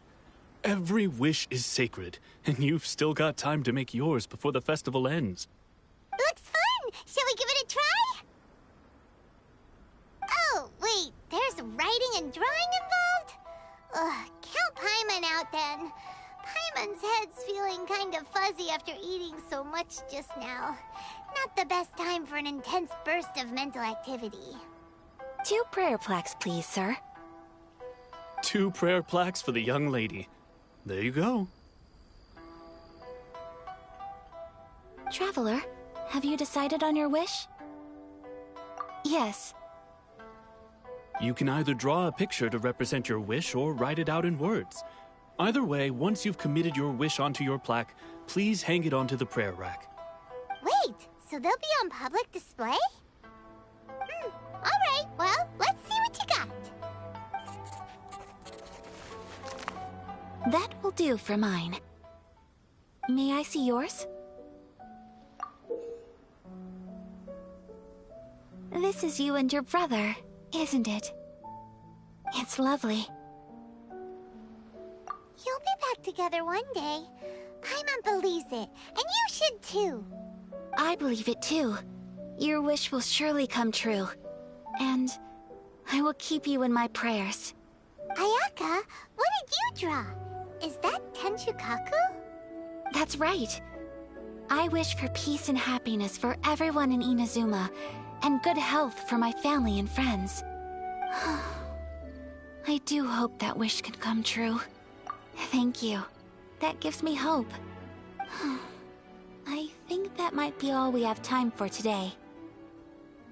Aw, it's time to leave already? I'm afraid so. The festival is coming to a close. Time flies when you're having fun. It seems to flow away from you like a rushing river, as precious and short-lived as a cherry blossom dancing in the wind. It's time to leave.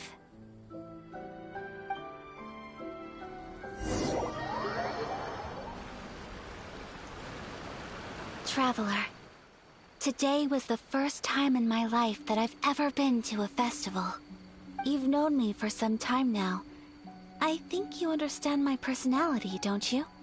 Knowing me, I just know that today could not have been such a happy day without you.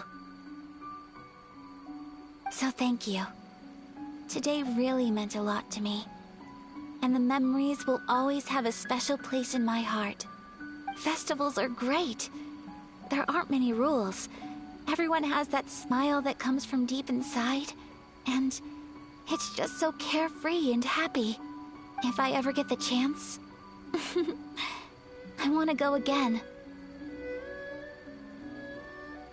You too? Great!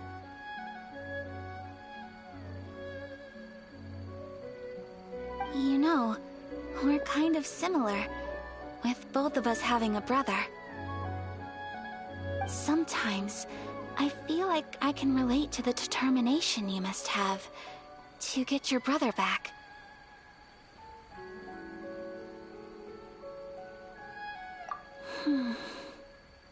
I understand. Family bonds are inseparable. No one can break them.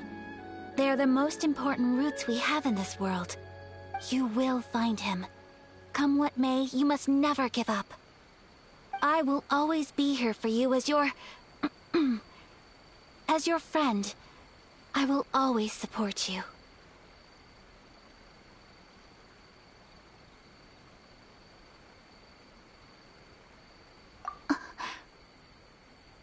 As long as you're happy, I'm happy.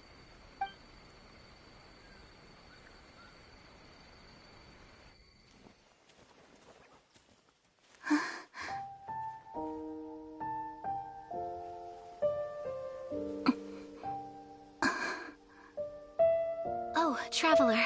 Huh? There's something that I'd like to do. If you could spare me yet another moment.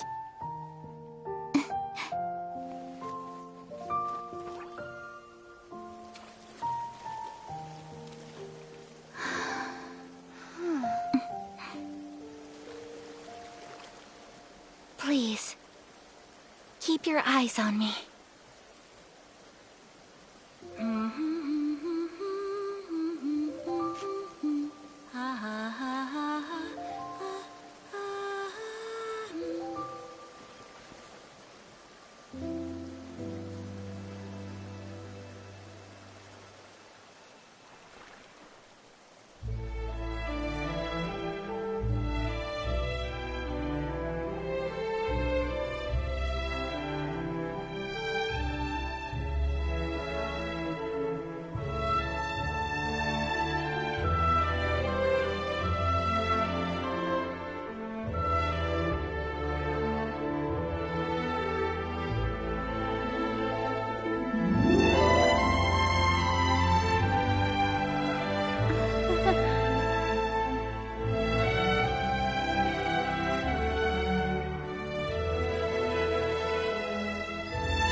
What do you think of my dance?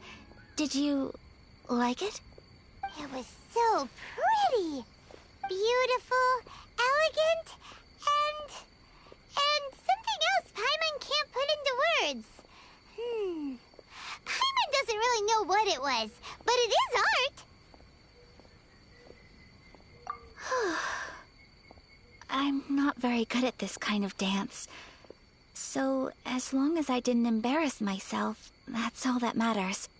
I just had a sudden urge, and I ran with it. In a way, that sort of sums up today for me. Dancing like nobody's watching. That goes for you, too. When I'm with you, time seems to slow down and speed up at the same time. Anyway, it looks like this is goodbye for today. I can see myself the rest of the way back. Good night, Traveler.